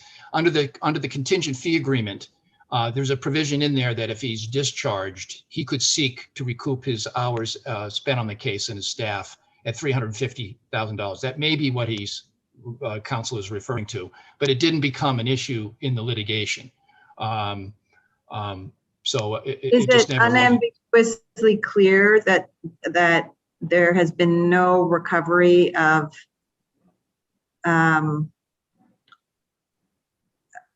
unpaid bills or litigation costs or anything against the Simmons? That's true. It was initially brought, and then it wasn't. There was a standing issue that was determined by the court that Halstrom didn't have standing, only the law office. So Halstrom was dismissed, and it was just never pursued. All that was left was the Simmons's claims for breach of contract in 93A. So the answer to your question, it was never collected. Why can't an unlawful transfer by a law firm of a debt or a claim for fees and litigation costs, why can't an unlawful transfer or assignment be the basis for a Chapter 93A claim? All right, well, I would take first issue. I don't think it was unlawful. I know that the judge in earlier ruling found that Halstrom didn't have standing, and I think it was because there was not consent by the Simmonses to that assignment if treated as a personal services contract.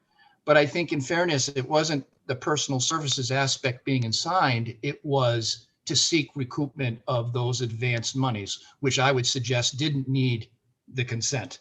But even if you say it does, it's not a 93A claim. It's a lot about nothing in that a law firm in seeking to collect monies from owed by a client is not violating, for instance, the Fair Debt Collections Act, because it's not in the business of collecting debts for others.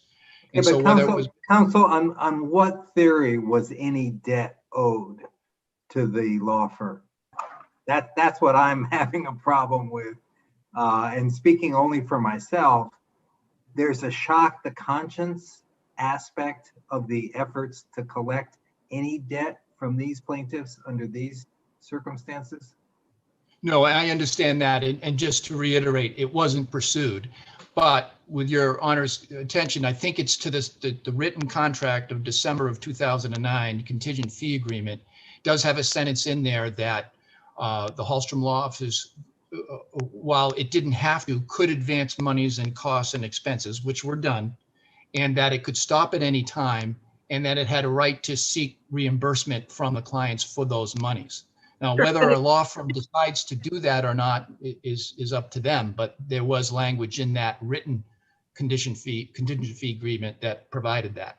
When you say it wasn't pursued, it was pursued. It was transferred to Halstrom individually. He filed a lawsuit, which ended up getting dismissed. That's true, Your Honor. All that is true.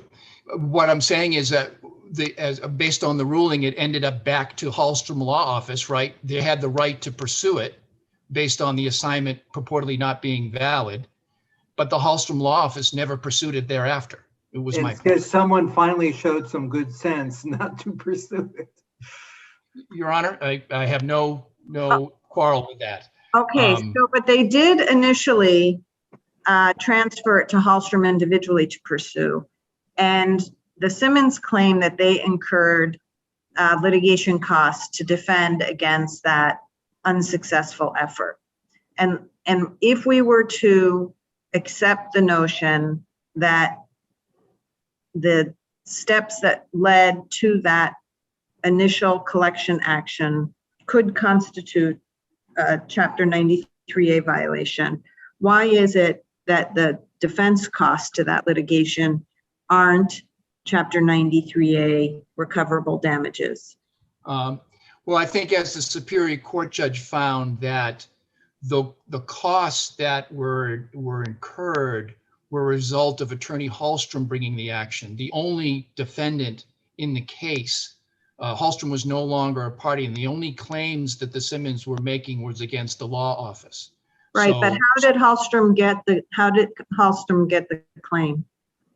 Halstrom got the claim initially through the assignment, which I don't think was necessary, but they were treated as separate entities for that purpose. Right, So and the assignment was done for what purpose? At least on summary judgment, looking at the facts most favorable to plaintiffs.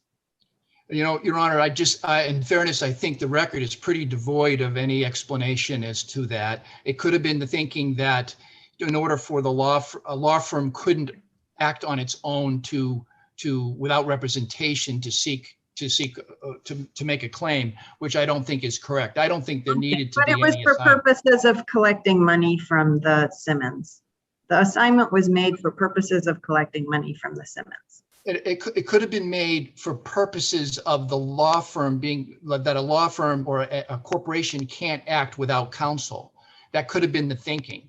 Not necessarily to, but the ultimate purpose was to seek recovery of those. It's very hard for me to just say the line of responsibility stops with Hallstrom for these damages. The chain of events started with the law firm making a decision to whether it was assign or hire Hallstrom or whatever, have Hallstrom collect on this debt. I understand. I don't think it's wrongful, as to go back to Justice Milkey's question, there is a provision in the contingent fee agreement that was signed by the Simmons that the law office had the right to seek recoupment of the advanced fees. How does that square with the other provision that says they aren't responsible for paying expert fees? Well, I think it starts out, it is perhaps reading the whole thing. I think the idea was, look, you're not responsible for fees in the normal course, except as the following, and that's the language in the contingent fee. And then it's talking about focusing in on the situation where the law firm decides to advance monies, which is what was done in this case, substantial monies and substantial investment in this case at at Hallstrom's risk. But he reserved the right to be able to stop that advancement, and that the client agreed that if that's the case, he had the right to seek reimbursement of those monies. So probably awkwardly worded, Your Honor, but I think that was the intent. Counsel, do you agree that the federal court, notwithstanding the language of the contract, the federal court did not have to let the Hallstrom law firm out of the case on the eve of trial? No, it absolutely could not, for the very reasons you identified earlier, saying, look, I get it, but it's too late now. But the judge evaluated it. There was a hearing. We don't have the in-camera. But if the judge could have kept the firm in the case, to what extent are we bound by the decision of the federal court judge on that? I think you're bound by it on a sort of a collateral estoppel and giving effect to a federal court's decision, at least as so far as any of these claims deal with the withdrawal. And I cited in my brief, I have, Justice Milkey, I haven't found a mass case on point, but I did cite in the brief a handful of cases in other jurisdictions which have so held. From places like Arkansas and Washington State. So I think a very good one that was articulated well was the Supreme Court of Washington, yes. Could I ask you about the demand letters, the 93A demand letters? So there was one sent in October 2015, and then a second one was sent in February 2017, and that letter does have an allegation that the law firm should never have sold the alleged claims to Hallstrom. So why is that not enough to give notice? Is it because the letter was not addressed to the law firm? It was addressed to the insurer. Is that why? I think, yes, Justice, and I think for two reasons. One, your observation was never argued below, number one. But number two, that letter was not directed to the Hallstrom Law Office. It was directed to the underlying insurer in asserting the insurer's claim. So for that reason, I don't think it would be effective. You have to give notice. You have to be, it's not, the 93A letter, while not overly demanding, does have certain basic requirements. You got to direct it to the right party, and you've got to identify the claim. So I don't believe that February 2017 letter is operative as to the Hallstrom Law Office. And again, that was not even relied upon or argued below. The only operative letter as far as the law firm is the October 2015 letter. That would be your position. That's right. And as you probably know, they tried to rely on the one that was submitted the day before the summary judgment hearing, and the judge addressed that, found no excusable, found it no reasonable excuse for that delay, and so it wasn't deemed operative. And so to the extent that the 93A claim was based on the collection efforts outlined in that letter, it was barred. So again, I think just turning to the Middlesex Middlesex action, Justice Wilkins there, I think, properly dismissed that subsequent filing, relying upon the Suffolk judgments that had Well, been there entered. is no final judgment, right? Because it was appealed. Final judgment in the Suffolk action, I would say there was. I mean, there was phase one was, Even if it's appealed? well, correct. I understand that. But I was thinking of the fact that the claim against the bad faith claim, phase 3, was stayed and severed until resolution of the underlying claims of contract in 93A.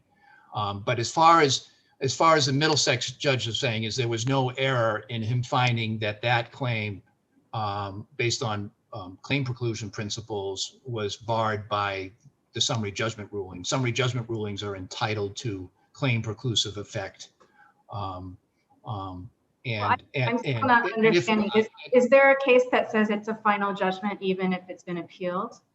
Well, even if it's not a final judgment, I think I should say a prior pending action would be the basis for not allowing the Middlesex action to go forward, because any claims were or could have been brought in the Suffolk action. So I think it was reasonable for him to dismiss the case. And he understood, if you look at the hearing, that there was going to be an appeal.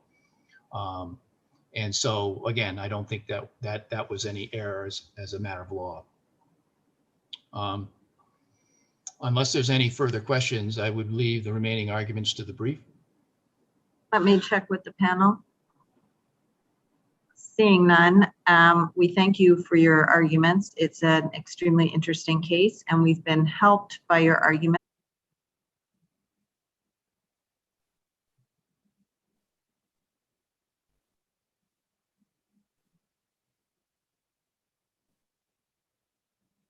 And we are back live and on the record. Good morning and welcome to this sitting of the Massachusetts Appeals Court, which we are conducting in this format due to the ongoing pandemic. Although we are conducting court in this fashion, the ordinary rules of oral argument apply, including that each side receives 15 minutes to argue with no rebuttal.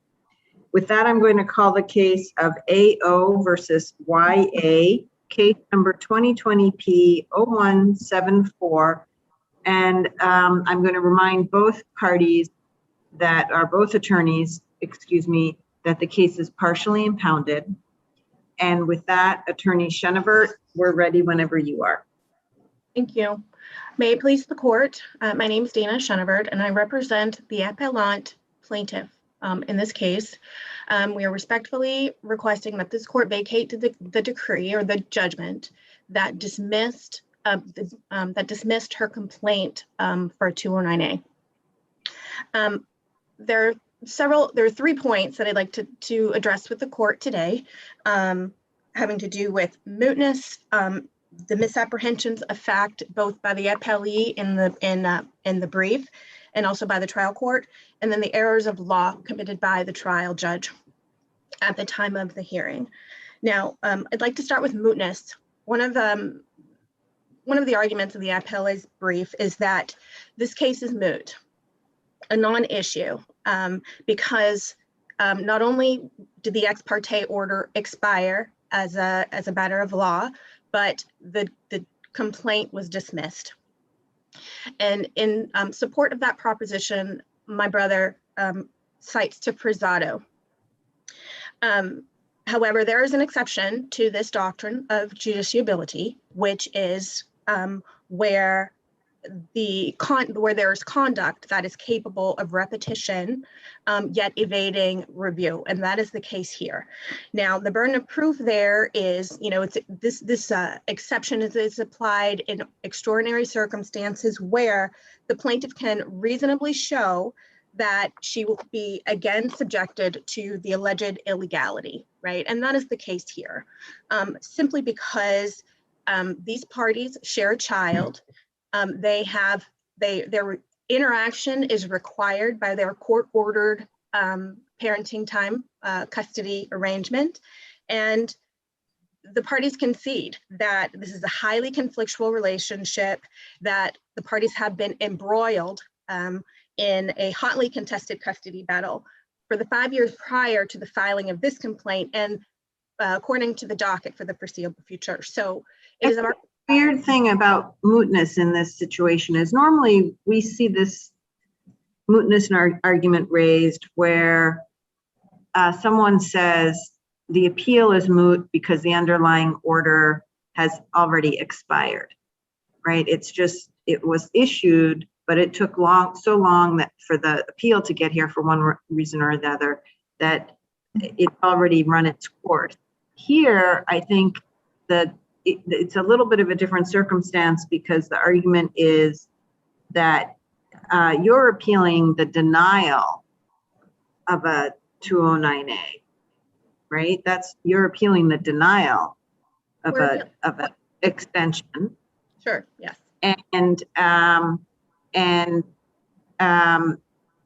so that's a little bit of a different circumstance. And I guess the question I have is, I don't know if it's so much a question of mootness, but what prevents your client from going to seek another 209A? As you mentioned, the situation is ongoing. And so she always has that recourse available to her, does she not? She does, but the issue here is just what Your Honor mentioned, is that you file the complaint. If the plaintiff file the complaint ex parte, let's say, plaintiff meets the burden, the ex parte issue is ordered, or the ex parte order is issued, then not more than 10 days later, there's renewal hearing, at which point either the ex parte order is extended or it expires.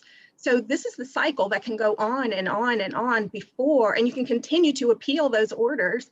But then by the time you get onto the appeals court docket, each and every time the order is going to have been expired.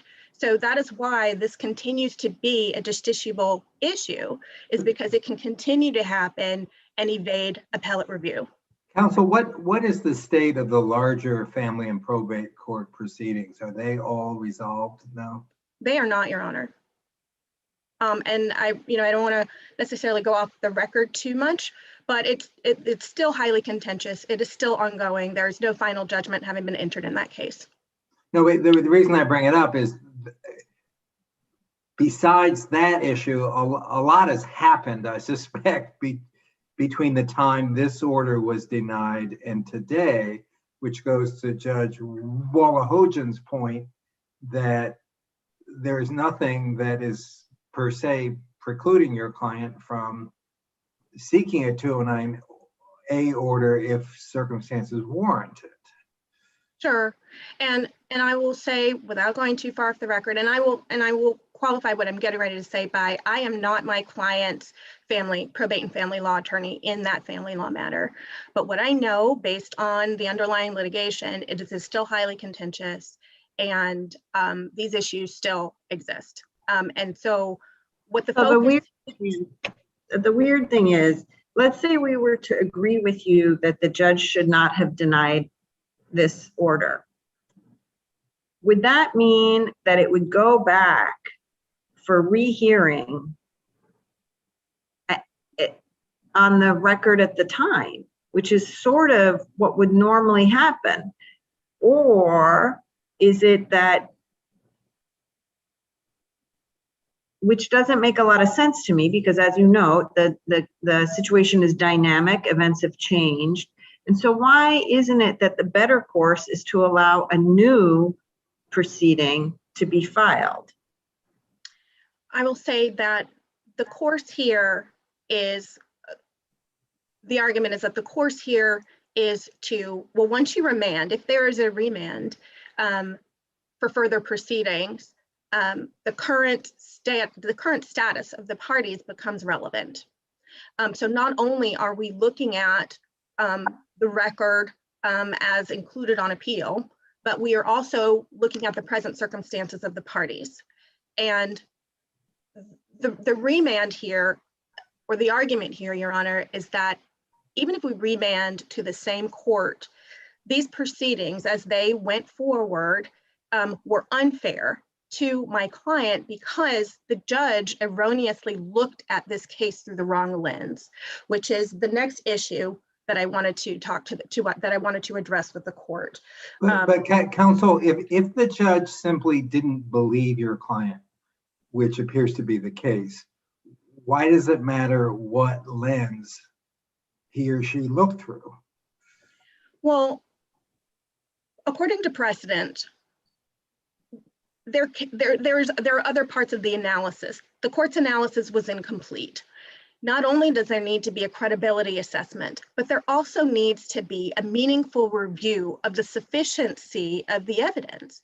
And if you look at the transcript that was included in the record appendix, the trial court questioned my client.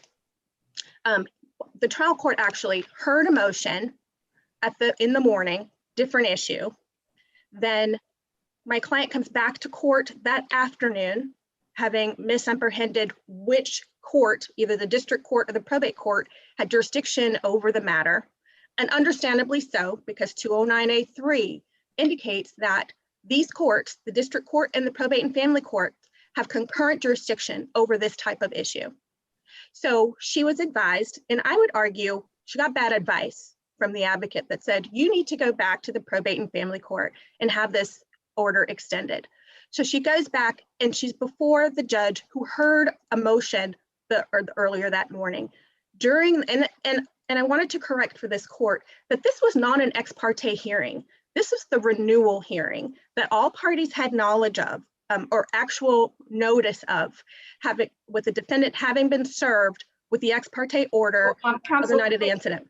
Could I just ask you, so at the 9 a.m. hearing on this other motion, yeah, the judge heard testimony. Is that correct? Apparently, because we don't have those transcripts. We don't have the transcript, but I gather that the judge heard testimony a few hours earlier. Yes. So why couldn't he rely on the testimony he had heard? I'm not understanding why that was improper. Sure. So what's particularly interesting about what the judge drew out of that hearing that morning was the finding that the Department of Children and Families had unsubstantiated allegations of abuse by the father. This was the understanding that the court articulated.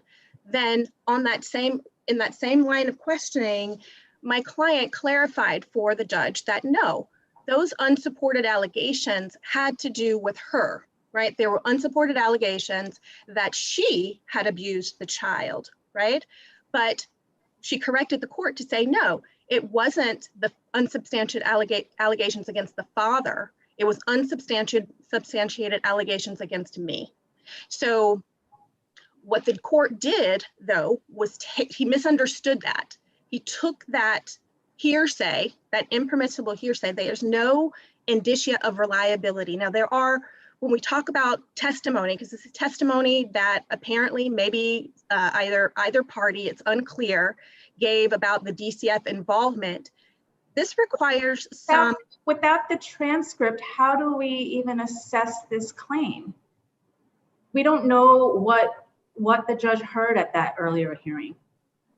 And that is my point here, Justice Shin, is we don't know what the judge heard, but what we know is what put the transcript into the record in order for us to review it.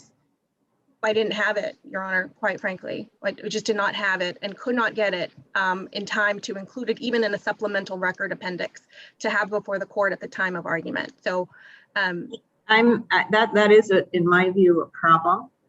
But I'm also wondering, because I'm looking at page 6 of the hearing transcript, and I'm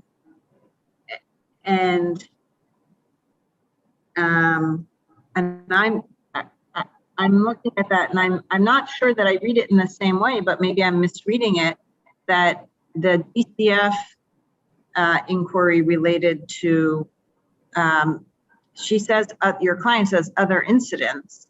Right. But why is, I sort of read that as being other incidents concerning the father. She says, it says that okay, so this is as the judge is reviewing her affidavit. It says the same thing about the light, the blowtorch. I recall hearing earlier this morning that DCF was involved in the unsubstantiated allegations of physical abuse by the father of the son. Yes.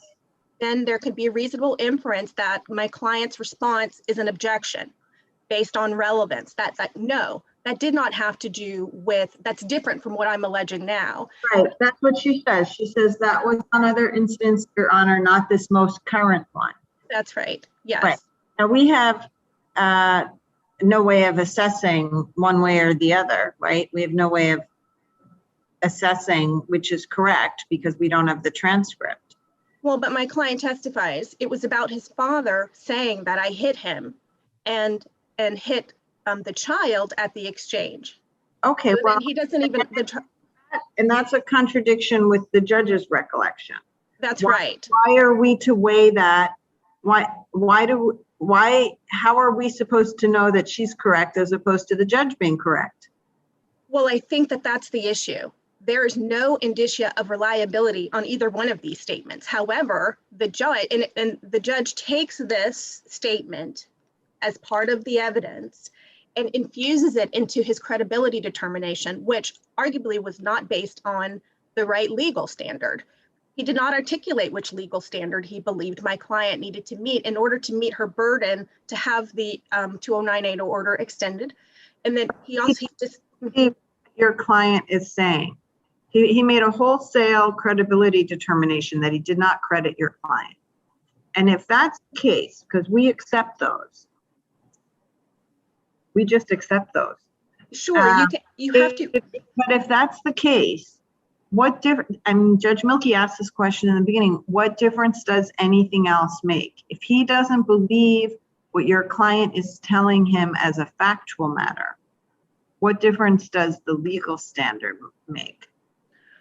Well, the court in this court in IML said, actually the Supreme Judicial Court in IML said that without deference to the reviewing court needs to look at the legal criteria that was used and look at how that legal criteria was applied in a particular case. And that is what we're missing here. It's a two-part analysis, I would posit, justices, that not only does there need to be a credibility assessment, and it's not an assessment of this is going to sound, it's not an assessment necessarily of a particular fact. It's a credibility assessment of the reasonableness, the objective reasonableness of the client's subjective fear. And it is based on facts that are viewed in the light most favorable to my client, because the judge in this case sat and acted as the arbiter of fact. And so what he needed to do was make all reasonable and possible inferences in favor of my client, using the totality of the circumstances and also the proper legal standard. So no, while this court cannot stand and substitute its judgment for the lower court's credibility assessment, it can evaluate the legal criteria which the trial judge used in the application of it, which is impossible to do here because there were no findings that will explain where mother's case was deficient, why he didn't believe. It was just a conclusory, I don't believe you. And under precedent, the inquiry cannot end there. And your time is up and I see a question, so we'll take the question. Yeah, just a very specific factual question. The original ex parte hearing was in district court, correct? That's correct. And then the first hearing, after notice, was in the probate and family court? That's right. After how did that change? How was the case transferred? It was not officially transferred. What happened was that when my client initially got the order under 204.5 or 209A5 over the phone the night of the incident. She testified that she was advised by Medfield Police to return to Dedham District Court the following day to extend the order. So on the following day, both of the parties had scheduled the motion hearings in the morning. After the motion hearing concluded, my client went back to Dedham District Court and was told by a domestic violence advocate that the Dedham District Court did not have jurisdiction. That was bad information, but my client took it because she's pro se, she's representing herself. She went back to the probate and family court and appeared before Justice Phelan around 3:50, right before the order expired. So another misapprehension of this court, of the lower court, was that this was not an ex parte hearing. This was a renewal hearing with notice that the defendant did not appear at. And Well, did the defendant have notice that he was to appear in probate court for this? he absolutely did. He had noticed that the hearing was going to happen. He was served in hand He with didn't the ex parte. he didn't have notice that it was going to be heard in probate court.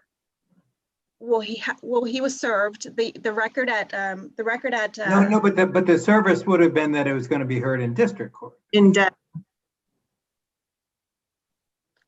And so I cannot explain why the domestic violence advocate advised my client to return to the probate and So family it's court. not incorrect to say he was not present or it was ex parte, because there's nothing to show that he knew that this was going to be heard in probate court at that time. I would say that he had constructive knowledge of a hearing that was happening, and the onus Where? would be. Anyway, it is what it is. We're going to have to leave it there. Thank you. Your Okay. time's up. Thank you. Attorney Rogers.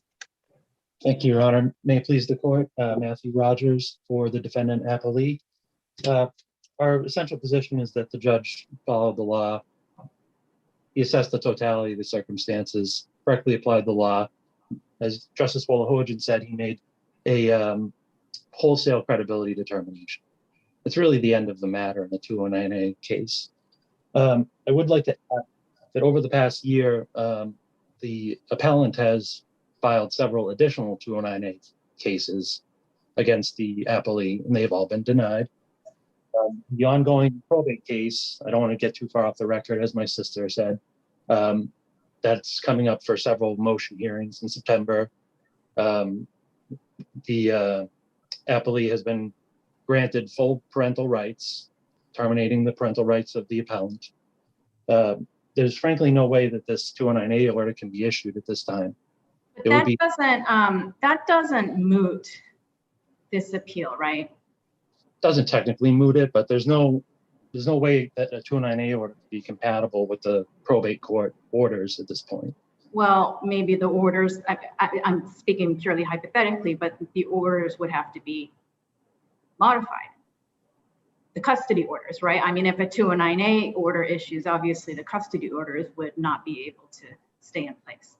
So, I mean, it's not moot. I mean, you argue it's moot, but not seeing how it's moot. Right. Well, regardless of the mootness, the issue at hand, the main issue, is the totality of the circumstances and the credibility determination.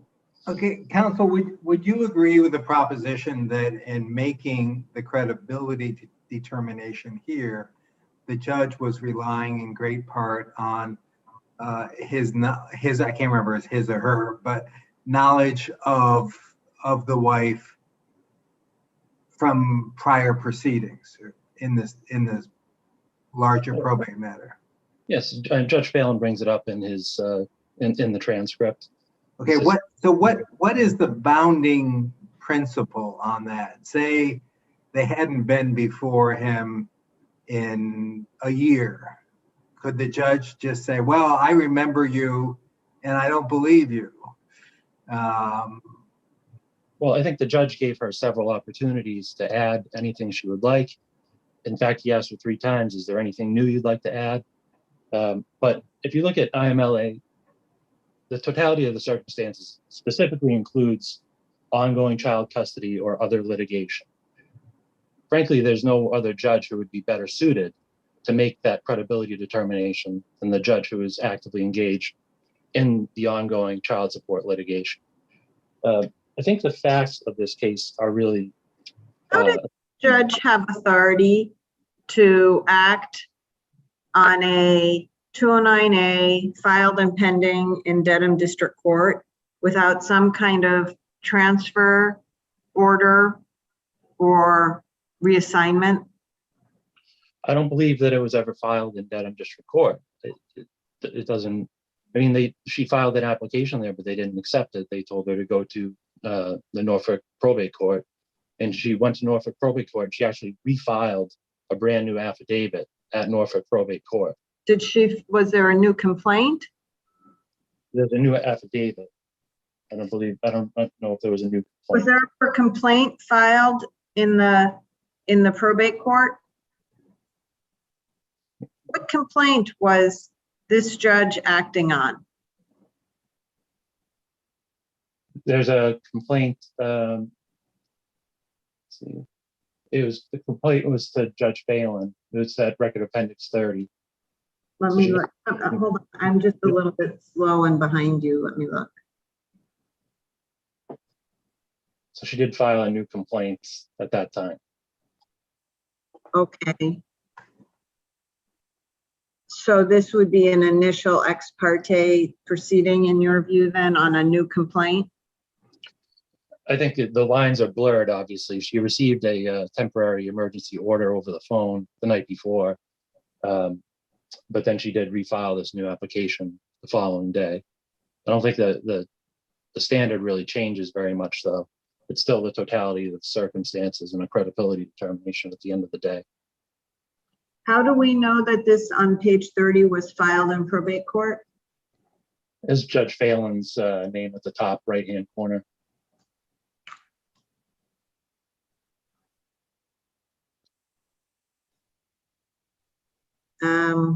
It's fair to say it's an informal process on these 209As. Yes.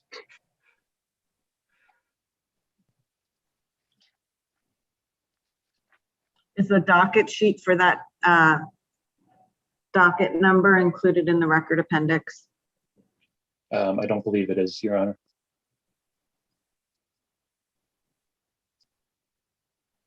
It's not.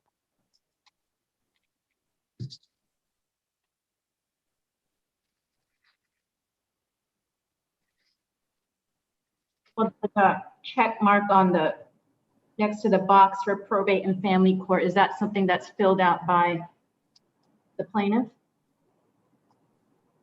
at the very top? I believe it's filled out by the plaintiff with the help of the advocate. I noticed that the previous one on page, there's an earlier one that has the district court box checked. Yeah. So the earlier one on record appendix 20 one filed with the Medfield Police Department.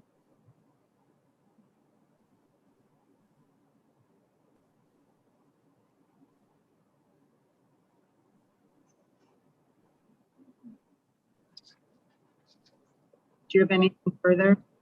I think we understand your argument. I just want to touch base on the facts briefly. You look at the statement of facts in the appellee brief. What happens is that, when defendant appellee wins a case, wins a motion in probate court, the appellant has a history of immediately going to another court and trying to get a 209A order, either on her behalf or on her son's behalf. That happened on October 30th. She immediately went and got a 209A order from Dedham District Court. It happened again on December 4th. So the totality of the circumstances are such that the credibility determination of Judge Phelan is completely supported by all of this ongoing child custody litigation, the timing of the 209A requests and hearings. Frankly, there's nobody in a better position than Judge Phelan to make that determination. And as you know, reviewing courts are to give utmost deference to that credibility determination. And we would just ask that you continue to do that. Thank you. Let me see if there are any further questions. No, I think we have your argument. Thank you both. For your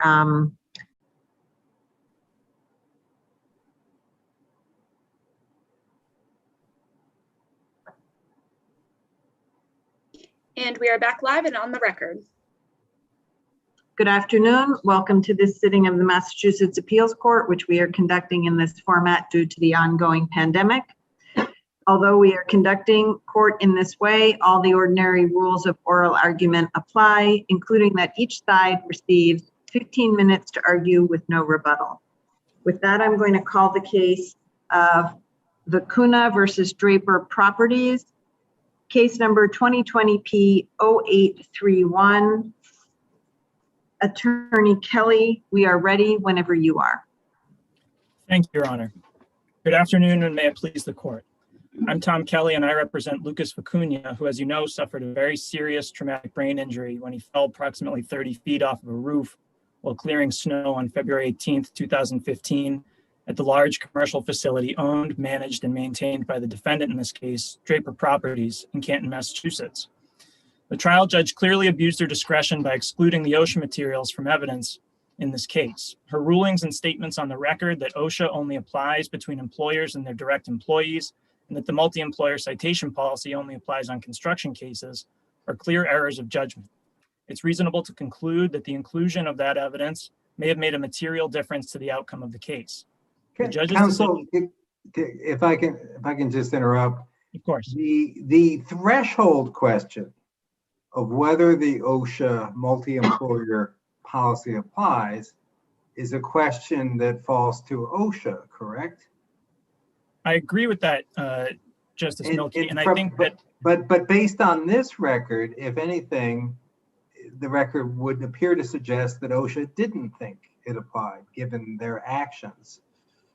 You're referring to the fact that OSHA did not cite DRAPER Properties in this case? Correct. Well, Your Honor, and did cite the employer. Yes, Your Honor, and I'd like to refer you to the case of Hurston versus New Boston Garden Corp, which is 40 Mass App Court 779. It's a 1996 case, which is directly on point on this case. And that says that the lack of OSHA citations is inadmissible at court. Basically, it boils down to it's the OSHA investigator's opinion. It's inexcusable or inadmissible opinion hearsay testimony. And we're not talking about whether that citation was admissible. We're talking about whether the lack of citation could inform the judge's decision regarding admissibility of other evidence. I think I understand what you're talking about, Your Honor, but I don't think that's what the judge based her decision on in this case. I think it's clear from the record. Unfortunately, she didn't give us a written ruling on this matter directly, but her statements on the record pretty clearly indicated that she believed that it was inadmissible because one, it wasn't the multi-employer citation policy only applies to construction cases, and two, because OSHA only applies as between employees and or employers and their direct employees. And I think both of those are clearly, inaccurate and unfortunate errors that the judge made and precluded us from introducing that evidence. You're saying, had you been allowed to put these OSHA materials in, the defendant would not be able to put in evidence that the agency cited only, I forget the employer's name. The plaintiff. MV Construction. Yes, Justice Shin. I believe I think that's a statement of black letter law from the Hurston case. I mean, I think if we're allowed to introduce evidence of DRAPER Properties duties to their own employees under OSHA vis-a-vis fall protection and hazard analysis and things like that for the roof, which was a regular place of employment for their own employees. And I don't think there's any question in this case that DRAPER Properties does owe duties under OSHA to its own employees. Then of course the defendant can cross-examine our expert or our fact witnesses about OSHA regulations and how MV Construction did or did not comply with those. I think that would be totally fair game. The fact of the matter is, I think at the end of the day, it should be up for a jury to weigh those different things and say, well, is it more the fact that MV Construction and Lucas VICUNA may or may not have complied with fall protection regulations on the very day of the accident? Or does it go further back than that and say, well, DRAPER Properties under 29 USC 654 section A2, the specific duty clause, had duties going back for 30 years while it had these employees, its own employees, going on the roof of this facility. I'm not clear on what you're saying was the specific duty that DRAPER Properties owed to its own employees. I mean, I gathered from the expert disclosure that the substance of his testimony would have been that DRAPER had an obligation to put together some sort of plan. Is there anything other than that? Well, Your Honor, I think as relates to DRAPER's own employees, there are a variety of OSHA regulations that that are those duties for. And specifically the idea of the hazard analysis, or what you referred to as the plan, or what Mr. Payne referred to as a pre-plan or a site-specific safety plan for fall protection, that comes from 1910-132, I think it's section D, which requires employers to analyze a workplace to determine what hazards are going to be present and what personal protective equipment, or PPE, is going to be required to mitigate or eliminate those hazards. And in this case, that could be anything from guardrails to personal fall arrest systems, administrative controls, or other types of training. And there's no question in this case, based on Mr. Loving's testimony, the plant manager, that they never did any of that. He testified he never thought about how anyone could perform work. So even though none of Draper's employees were engaged in their work didn't involve removing snow from the roof, you're saying that there was some specific duty owed to its own employees in this respect? Well, I think your honor is incorrect that Draper did have employees removing snow on the roof. Mr. Kernane and Mr. Snell. This one kind of extraordinary winter where there was a lot of snow, but there's no evidence that they regularly went up there to shovel snow. There's no, well, the testimony from Mr. Loving is that this is the first time they ever even thought about removing snow from the roof. And I would suggest that that's some evidence of negligence in and of itself, that you have to, you have a large commercial facility that in New England, you have to consider how you're going to get snow loads off the roof for the sake of the people who work in the building. I mean, he didn't become concerned about it until he was worried about the structural integrity of the roof. And I just think that's too late.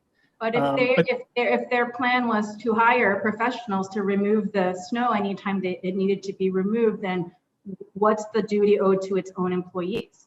I don't think I don't think there's any evidence that was their plan, Your Honor. I think that was something that happened, for lack of a better term, in the heat of the moment, when he sent up Mr. Kernane and Mr. Snell to deal with some imminent issues, and also was on the phone looking for basically anybody with a shovel that he could throw up on the roof to get some of the snow off. There was no plan to get the snow off the roof until that moment. And he said, oh boy, I got to do something here. So is there any other specific duty you're saying was breached other than the failure to implement some sort of plan?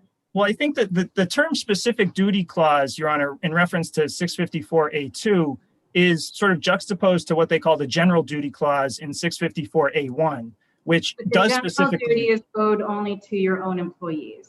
That's correct. The general duty is— for these materials to be relevant to, in this case, there would have to be a specific duty.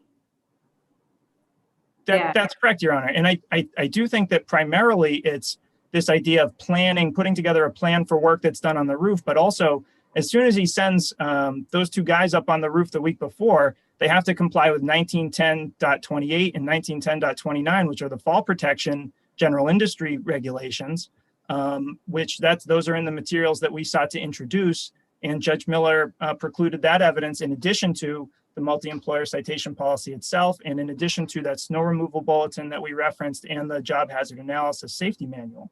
So I think that, when you talk about specific duty and general duty, those are sort of terms of art. The specific duty means that you have a specific duty to comply with the OSHA regulations that may or may not be applicable, or that may be applicable in a given workplace. I mean, obviously you don't have to worry about fall protection if you're on the factory floor and there's no fall hazard. But as soon as you send people up there, and there is plenty of evidence that they sent people up on that roof very regularly. Mr. Loving himself testified that he went up there at least 150 times, and Mr. Kernane testified that he went up there at least 30 times in 4 years.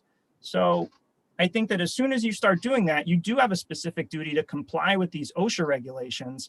And under for instance, in the Teal case out of the Sixth Circuit, we see that duty then extends to employees of other employers who are on your job site performing work. And I think that that's only fair. We're not asking— Let me make sure I understand, though, the nature of your claim. Your claim was one for negligence. That's right, Your Honor. Right? So you're not sort of asserting a direct claim for violation of the OSHA. You're trying to use OSHA regulations to establish a duty of care for negligence purposes, duty for negligence purposes. Am I correct? That's absolutely right, Your Honor. So And evidence you're of- trying to use the regulations to inform the common law standard of negligence for a property owner. Am I correct? That's a little tricky, Your Honor. It's not for a property owner. We are absolutely not asking the court to say that all property owners in the Commonwealth owe a duty under OSHA to make sure that third-party employees are protected. So then let's say it's a claim of negligence, common law negligence, against a property owner who hires a subcontractor. It's a property owner, and more importantly in this case, Your Honor, it's an employer under OSHA. They're a property management company with It's employees. not an employer. That we have to take the claim with all due respect. We need to take the claim you've asserted in the complaint. The claim you've asserted in the complaint is a negligence claim, claiming that this defendant owes a duty to your client. Now, we can all agree, can we not, that the defendant did not employ, your client was not an employee of the defendant? That's correct, Your Honor. Okay, so the duty has to be something other than an employer-employee relationship between the defendant and your client. I thought that that meant that the relationship was one of property owner who hires a contractor who employs your client. Did I mistake the nature of the players there? I think it's too narrow of a view. And what we're saying is that when they are a property owner, and obviously as a property owner, you have duties to people who come on your property. And that was part of our claim. And right. So, but you have to, if you don't mind bearing with me, because your claim is for negligence. Yes, and Your Honor. The first prong is you owe a duty to the plaintiff. And are you claiming that the duty was the OSHA regulation? In this circumstance, yes, Your Honor, because it's not Draper, mm-hmm. Sure, because Draper Properties is an employer with their own employees, and they also have other employees of other employers working in the same area. The duties they owe to their own employees to comply with these OSHA regulations then extend to, under Section 654A2, they extend to the employees of other employers, as we see in these in the Solis case versus Summit Contractors and the Acosta case versus Hensel Phelps, in these Federal Circuit cases that say, yeah, you do have duties under OSHA to other individuals other than your own direct employees. Are you saying that breach of the OSHA violations constitute per se breach of a common law duty of negligence? No, Your Honor.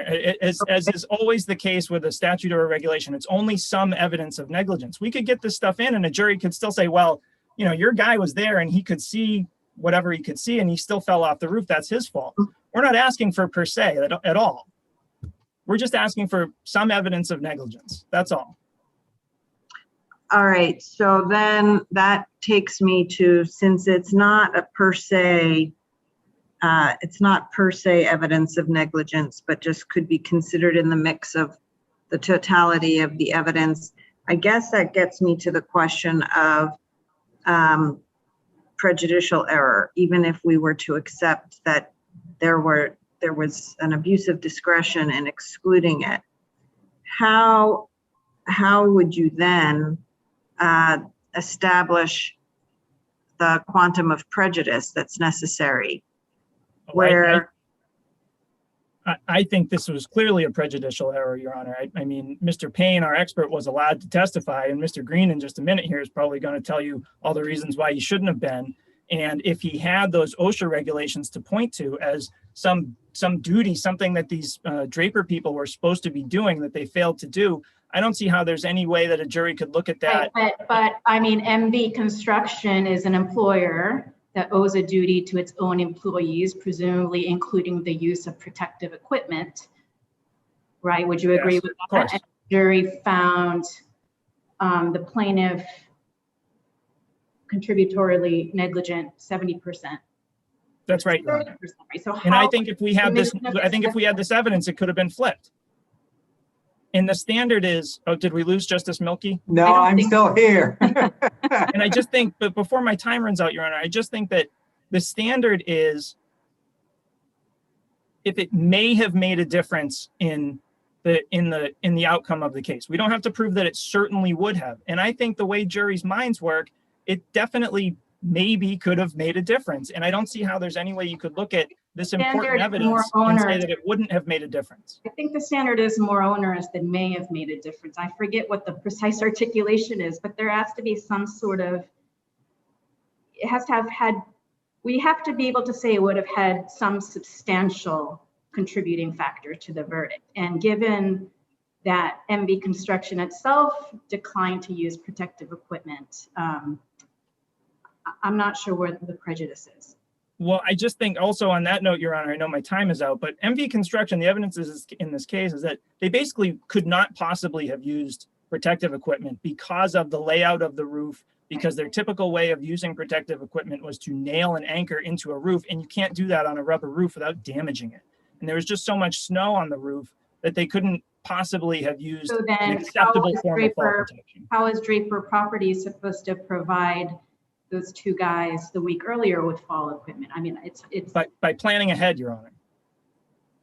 They could have planned ahead well before they sent anybody up on the roof, and that snow removal bulletin that we wanted to introduce as evidence states pretty clearly, you need to plan this stuff well before snow starts to fall. And nobody is in a position to do that other than Draper Properties in this case. And if Draper Properties had hired MV Construction back in November. I'm gonna have to leave it. I'm sorry, I think we're gonna have to leave it there. Let me see if there are any other questions. No, thank you. All right, Attorney Green. Good afternoon, and may it please the court. Hearing the tenor of the questions, I think the panel understands the issues. So the first thing I'd like to address is actually a misnomer in Attorney Kelly's argument. He said that the trial judge simply made a determination that the OSHA materials that they sought to bring in applied only to a direct employment relationship and only in the construction industry. That's not correct. And what I would address you to is volume 6 of the record appendix, specifically page 483. Although sort of in the heat of preparing a trial and getting a jury impaneled, the judge didn't have an opportunity to make a written decision regarding her findings as to why she was excluding the evidence. She nevertheless, on the record, articulated why these things were being excluded, and it's not quite as narrow as Attorney Kelly would have you believe. I quote, and I won't go through the entire 2 pages, but on page 483, the court says, I don't think they're admissible. I don't, for reasons Mr. Green just stated, and for what you know, they are not standards of regulation. Don't create, you know, they have the snow removable. They don't create legal obligations. So my point here is that, again, this is recording speech, but if you look at the reasons I articulated at the motion hearing, what we were getting into is not that these were only applied in the construction context. It's that the specific materials that they sought to introduce were not in any way regulations. It was a snow removal bulletin, basically an advisory. It's the multi-employer citation policy itself, which is a directive, is to field investigators for OSHA to determine how they apply these rules. Now, the importance of that is OSHA itself says that the directives that on their face and in the aggregate do not create legal obligations for anybody subject to OSHA. Moreover, and I disagree with Attorney Kelly that it wouldn't have been admissible if they had started talking about OSHA. What they wanted their expert to do was to try to create a duty by saying OSHA has regulations and a multi-employer citation policy which dictates how they interpret those regulations.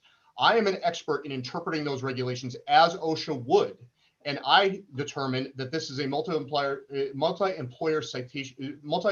work site, and therefore OSHA would have determined it would have been one as well. We now have evidence that would have opened the door for us to introduce the evidence of the fact that the OSHA investigation in question investigated not just MB Construction, but also Draper explicitly. They opened separate files on the matter. As well, they cited MB Construction and declined to cite Draper Properties while offering the opportunity to apply their own multi-employer citation policy. So the introduction of these OSHA materials was correctly excluded. I think the trial court followed the law, although we don't have explicit decisions from appellate courts in Massachusetts. By looking at the guidance from other courts and applying OSHA's own interpretation of its regulations and directives, two separate categories, the judge reached the right conclusion.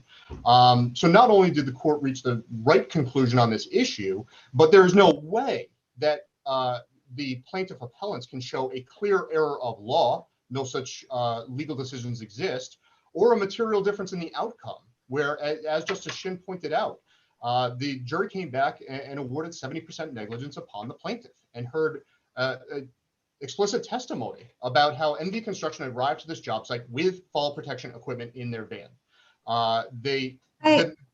Yes. Sorry. Can I ask you to turn to your cross claim?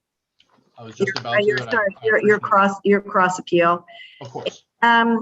If we were to agree with you on the evidentiary question raised in the appeal, why do we reach the issues you're raising in your cross claim? I mean, cross appeal, sorry. Of course. Ordinarily, where we won the case, it was a defense verdict, you would not. However, there are unique circumstances here. And I would direct you again to volume 6, page 17. This is where, for the first time, the plaintiffs introduced this concept that regardless of the outcome of the trial in this matter, they represented as well the children of the plaintiff. They had not been parties to this case. And they explicitly stated that if they have a finding of negligence, it is their intention to assert claims on their behalf within 3 years of their 18th birthday. So I agree with you. Why do you decide that here? I mean, it seems to me, don't you just wait to see what happens? And if they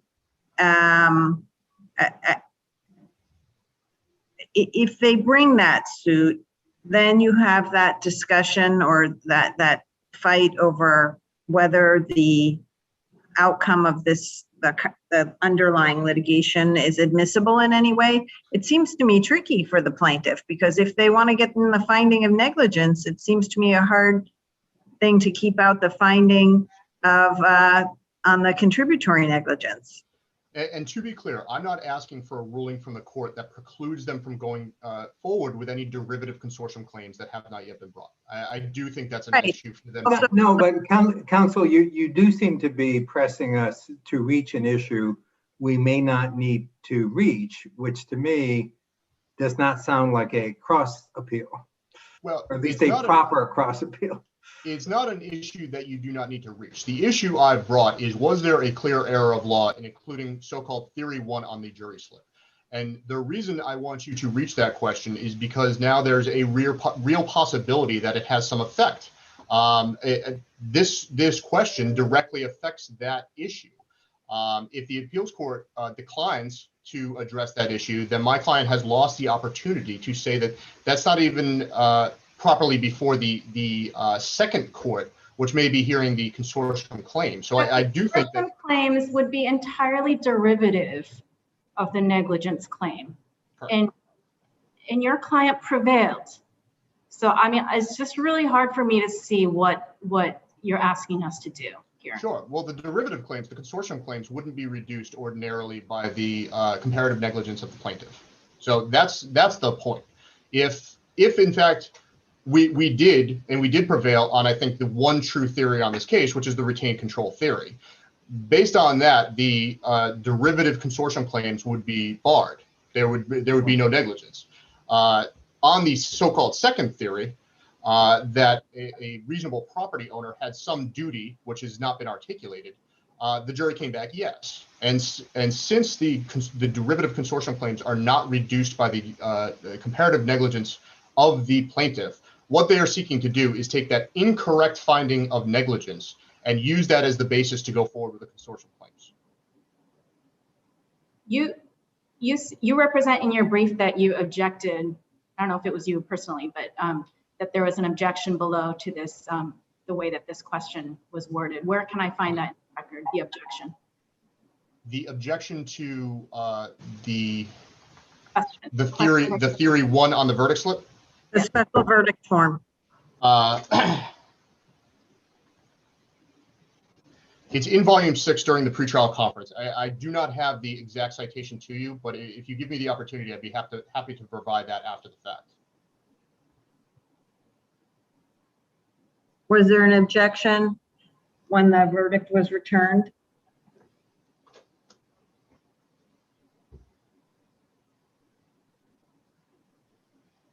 I would have to check the record on that, but the court acknowledged that it was preserved based on my objection to the verdict slip before it was presented to the jury. On the next two arguments, your evidentiary challenges to Payne's testimony and this testimony about prior shuffling, what would the remedy there? If we agree with you, wouldn't it be through trial, which I assume that's not what you want? I agree that the remainder of my arguments are all based on the plaintiff being successful on appeal. Okay. That is a clear divide between my arguments, no question. The first, I think, is directly evidentiary arguments are dependent on correct if prevailing. Although, you know, even then, I'm not sure those issues would come up in the same way there was a retrial. But questions number 1 and 4 are independent. I'm sorry, 1 and 4. For the cost, yes. Okay. Yes, that's correct. So I do think that we can save some time. And in fact, unless there are direct questions on the 2 evidentiary questions, I'm going to rest on my brief on those because they are contingent upon the plaintiff prevailing on appeal. And frankly, as to the 4th question, the cost question, I'm unless there are direct questions, I'm also willing to rest on my brief. I think what's the basis for that request? I'm sorry? What's the basis, statute or rule for that request? And I apologize, are you referring to the request for the motion for costs and the hearing? It's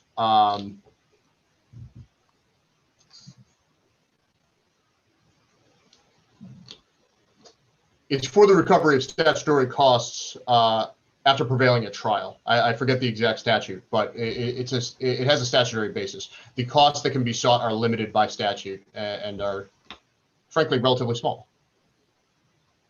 It's not a recovery of attorney's fees. It's simply costs associated with the trial. And your point is that the judge just passed over your request. Yes, it's a very simple issue that we made a request, we asked for a hearing, and it was denied. I think really without basis in allowing us a hearing, but it's a relatively minor issue in the global scheme of. And the judge has discretion not to allow them, correct? Correct. The judge could reach the decision that it's not. So that's reviewed for abuse of discretion? I believe allowing it without a hearing and based on the fact that we prevailed at trial, it was an abuse of discretion, yes. But our standard of review is abuse of discretion. Yes, it is. On the challenge to the verdict form, did I hear you say earlier that the judge, somewhere in this record, the judge acknowledged that the argument was preserved? We're going to see that somewhere in this record? Yes, I apologize. I don't have that at my fingertips. I made the objection for the verdict slip, and I will provide the exact citation to the court via supplement if permitted. Counsel, if we may, I'd like to go back to the question of duty for a moment. Yes.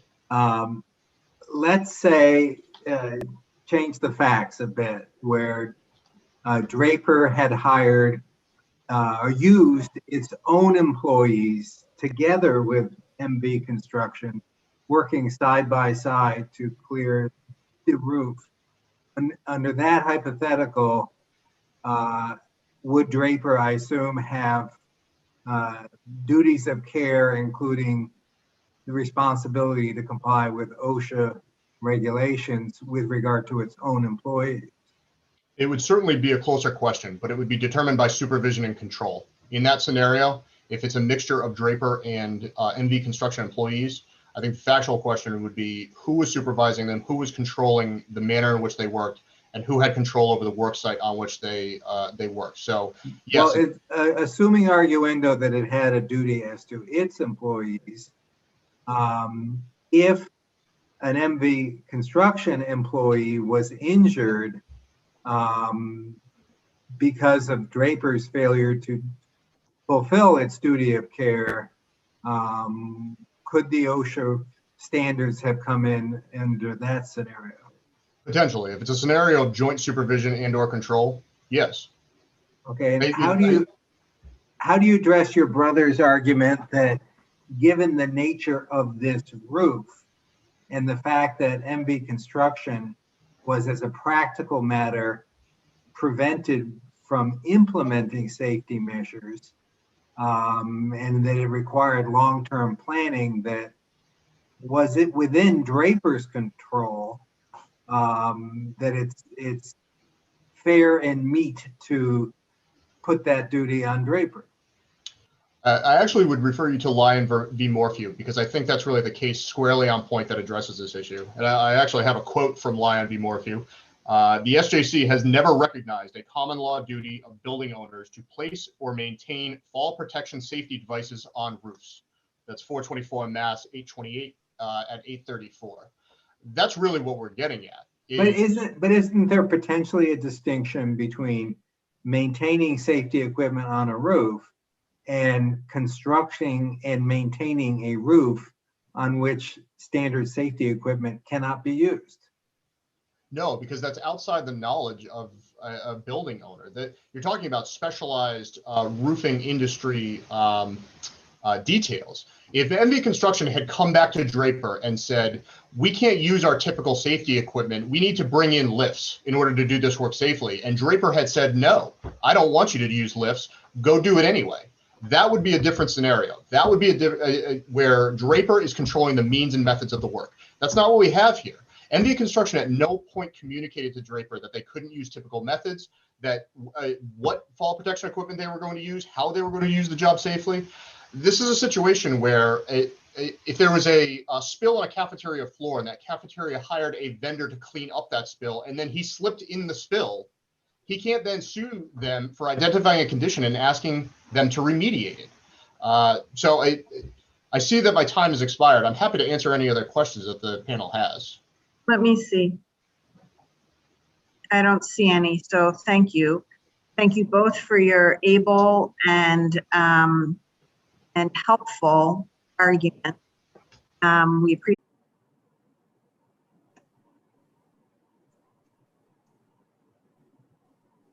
And we are back live and on the record.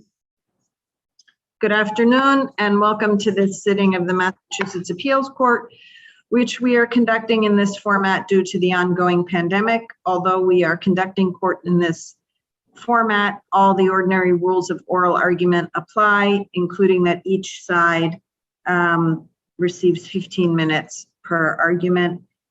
With that, I'm going to call the case of Julie Norris versus Whitton Norris, case number 2020P0984. And Mr. Norris, we are ready whenever you are. Thank you, Your Honor. May it please this honorable court, I'm the appellant in this appeal, despite the fact that I prevailed on all the proper issues that were presented to the trial court below. Namely, I sought declaratory relief to have my child support obligation declared at an end. The court did so. My ex-wife sought to have me held in contempt. The court declined to issue any relief in that regard. Nevertheless, I'm here today because the court then went beyond the scope of the pleadings and the issues that were presented to it and issued a post-minority support order in favor of the mother without benefit of jurisdictional due process or procedural due process. Counsel, can I just stop you there? The judge cited, as you know, to the Feinberg case. And speaking only for myself, I see this as sort of coming down to two issues. One is, did Feinberg provide a theoretical justification for doing what the judge did? And then two, did the judge go through the proper analysis and procedure and findings to use the, if you will, the authority recognized in Feinberg. And if the answer to the first question is yes, the Feinberg did provide the authority, then isn't this case really about, did the judge do what's necessary to invoke Feinberg? And if not, we need to send the case back for that analysis.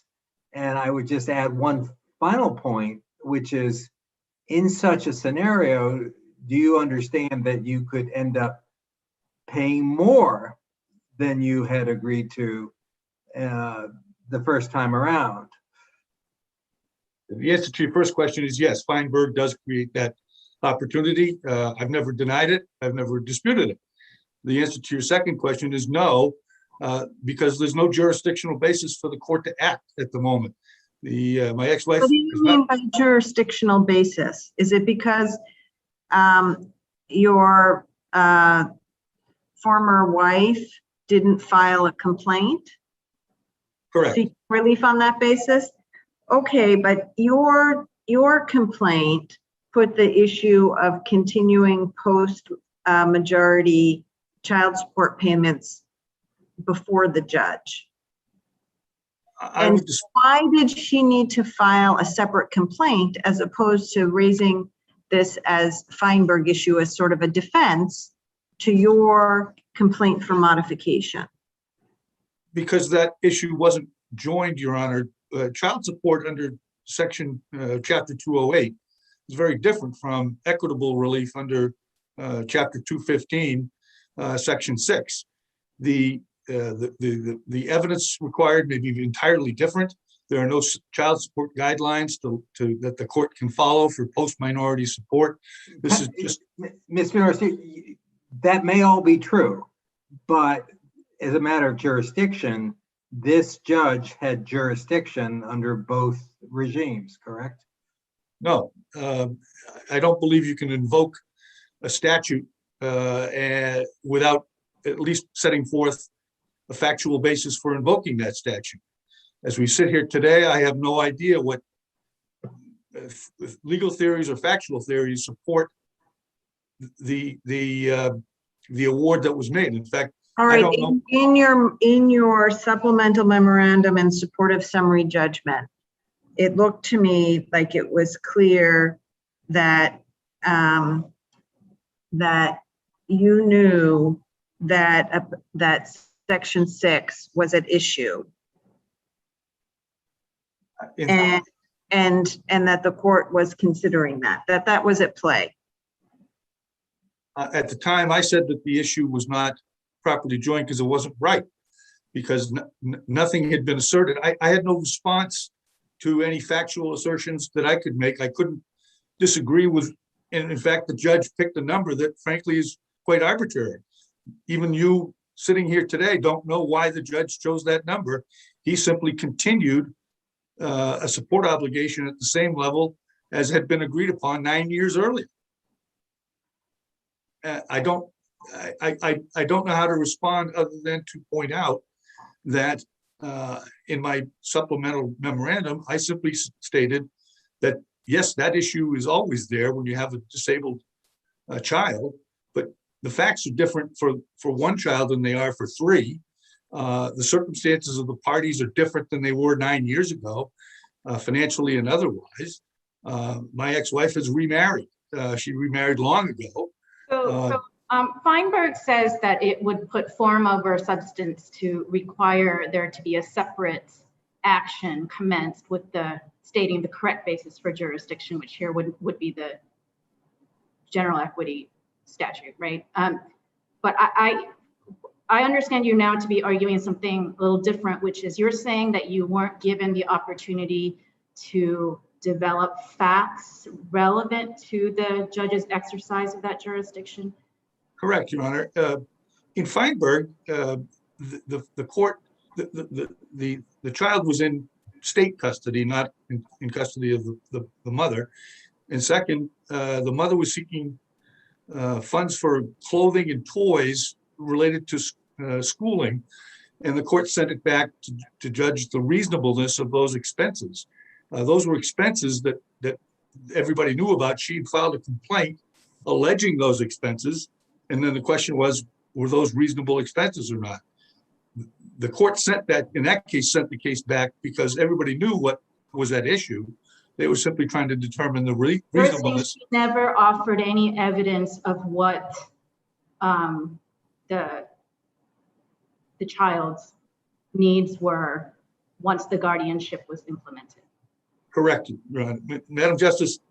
We agreed to the support amounts back in 2012. That was for 2 children, is that right? That was for 2 children who were both minors. And I paid that amount. The issue here, and again, this is not a dispute about whether or not the court has the equitable power to impose on me a support obligation, but it's not a child support obligation under Chapter 208. It's an equitable theory. Equity is based on facts.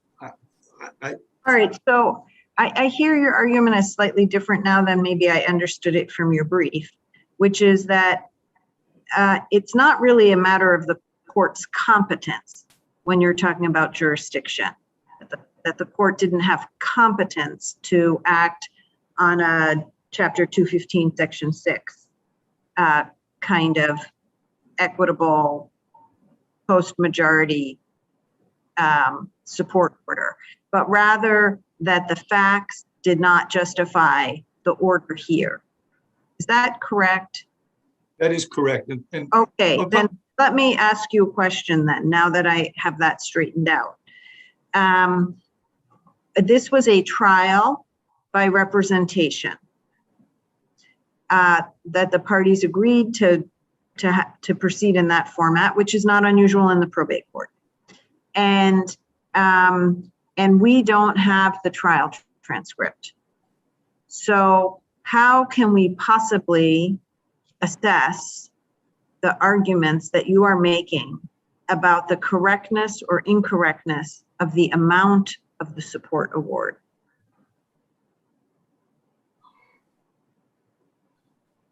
Well, first, Your Honor, I can't prove you're correct. I didn't order the transcript because financially I wasn't able to, but more importantly, there was no trial. It was a summary judgment hearing. The judge, I don't know what proceeding by representation actually means, even though I practiced law for many, many years. It's a new one by me, but that's really not my point. My point is that if the court is going to impose a support obligation on anyone based upon Chapter 215, Section 6, it's not up to me to provide the factual support. It's up to the court to reference it and make its determination based on those facts. There are no facts. How do we know that without the transcript? When you tell us there are no facts, how do we know that without the transcript? You know that by looking at his decision. His decision cited 3 facts.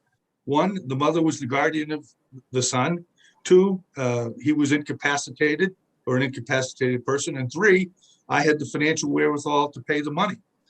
And none of those has been shown to be clearly erroneous. Because those 3 facts in and of themselves should never justify an award of the amount that we're talking about here.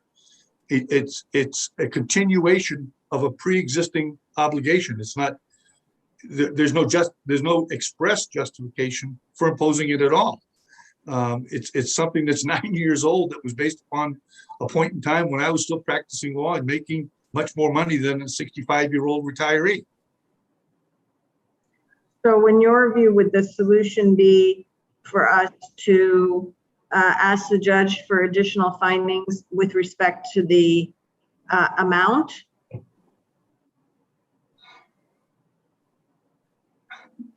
No, Madam Justice, I don't know. My ex-wife is remarried. She lives in a house with her husband. It's her husband's home. As far as I know, based on her financial reports, she has few, if any, expenses. I don't know what her ability to support our son is any more than she knows what my ability to support our son is. I don't think the court knows what that ability is. The court simply said, I'm going to rely upon what I found 5 years ago and continue to impose that on you. The court made reference to evidence that was never introduced by either party. Now, you're right, because you don't have a transcript, you can't determine that, but there is no exhibit pile that was designated by the court because there were no exhibits. They would be part of the record if there were. So the references to It documents. would only be part of the record if you put them in the record. We only know what you put in the record. But the record appendix was prepared by the court. No, the record appendix is prepared by the appellant. Well, I'm sorry. If you look at the docket, there are no exhibits. There never were. I couldn't designate that which doesn't exist, but the court references in the decision things that I never saw.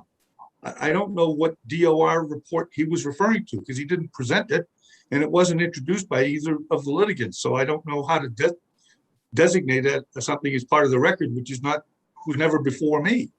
The hearing report that he talks about was never specified. I don't know which hearing report he's looking at. So you're asking me to, or placing a burden on me to do something which wasn't done by the judge. He made reference to it in his decision, but I only saw the decision after So the the hearing. remedy would be a remand for a hearing, an evidentiary hearing?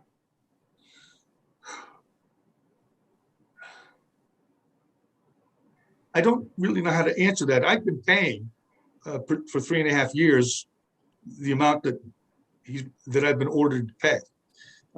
As far as I know, whether that's more or less, and I think Justice Milkey was correct, I'm at risk. I don't know what I'm going to wind up the outcome being, but all I know is that the order as constructed was done without due process, and it was done without a proper jurisdictional basis, because if there's no complaint, in fact,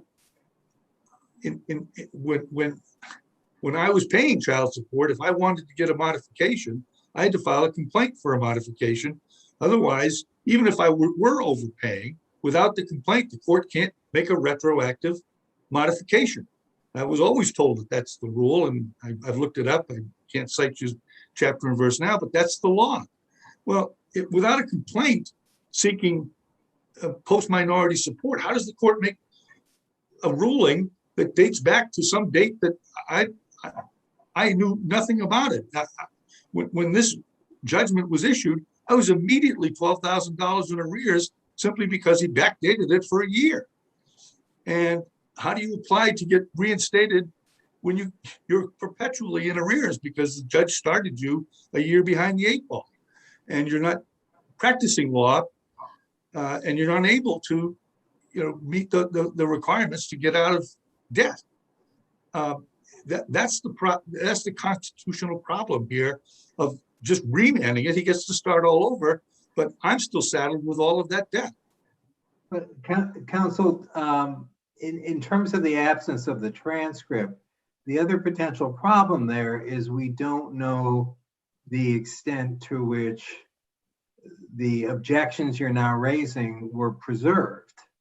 Because, I was just looking at the order of the court, and I have to wonder if the Feinberg issues came out of the blue as much as you now suggest. So to the extent they were discussed at the hearing, it obviously matters whether or not you made the arguments you're making now at that time.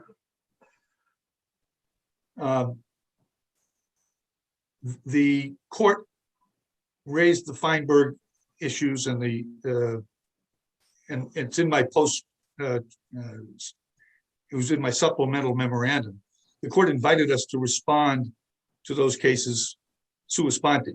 We were given extra time because we didn't have prior notice prior to that hearing. So I was not able to respond. I hadn't read those cases. The court asked us whether they were applicable. And so I filed my supplemental memorandum. I believe in that supplemental memorandum, I accurately represented what happened at the hearing. And I gave my views on the application of those cases to the issues as they were presented at that time. And I believe from my memory that I claimed that those issues were not right. They weren't, because no complaint had been filed. I had no idea what the legal claims were or what factual issues were being asserted as a basis for further support obligation.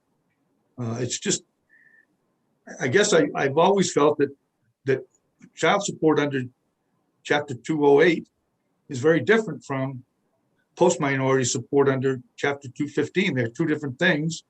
Chapter 208 is highly regulated, has child support guidelines. It has all kinds of fabulous mechanisms for helping the court determine what is the appropriate support obligation to minimize the burden on the court. Mr. Norris, so just one more question. So we would, though, have to remand because you're challenging the amount of the arrears.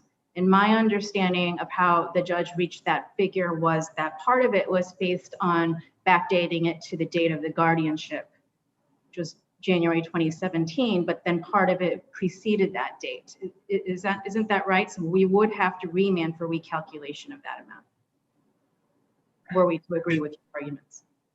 While the trial judge did not articulate it, I will represent to you that my own mathematics tells me that if you take the amount of the arrears as determined by his decision in 2015, which I didn't dispute or challenge, and you take his judgment that 2 months later, my child support obligation ended on February 15, 2015.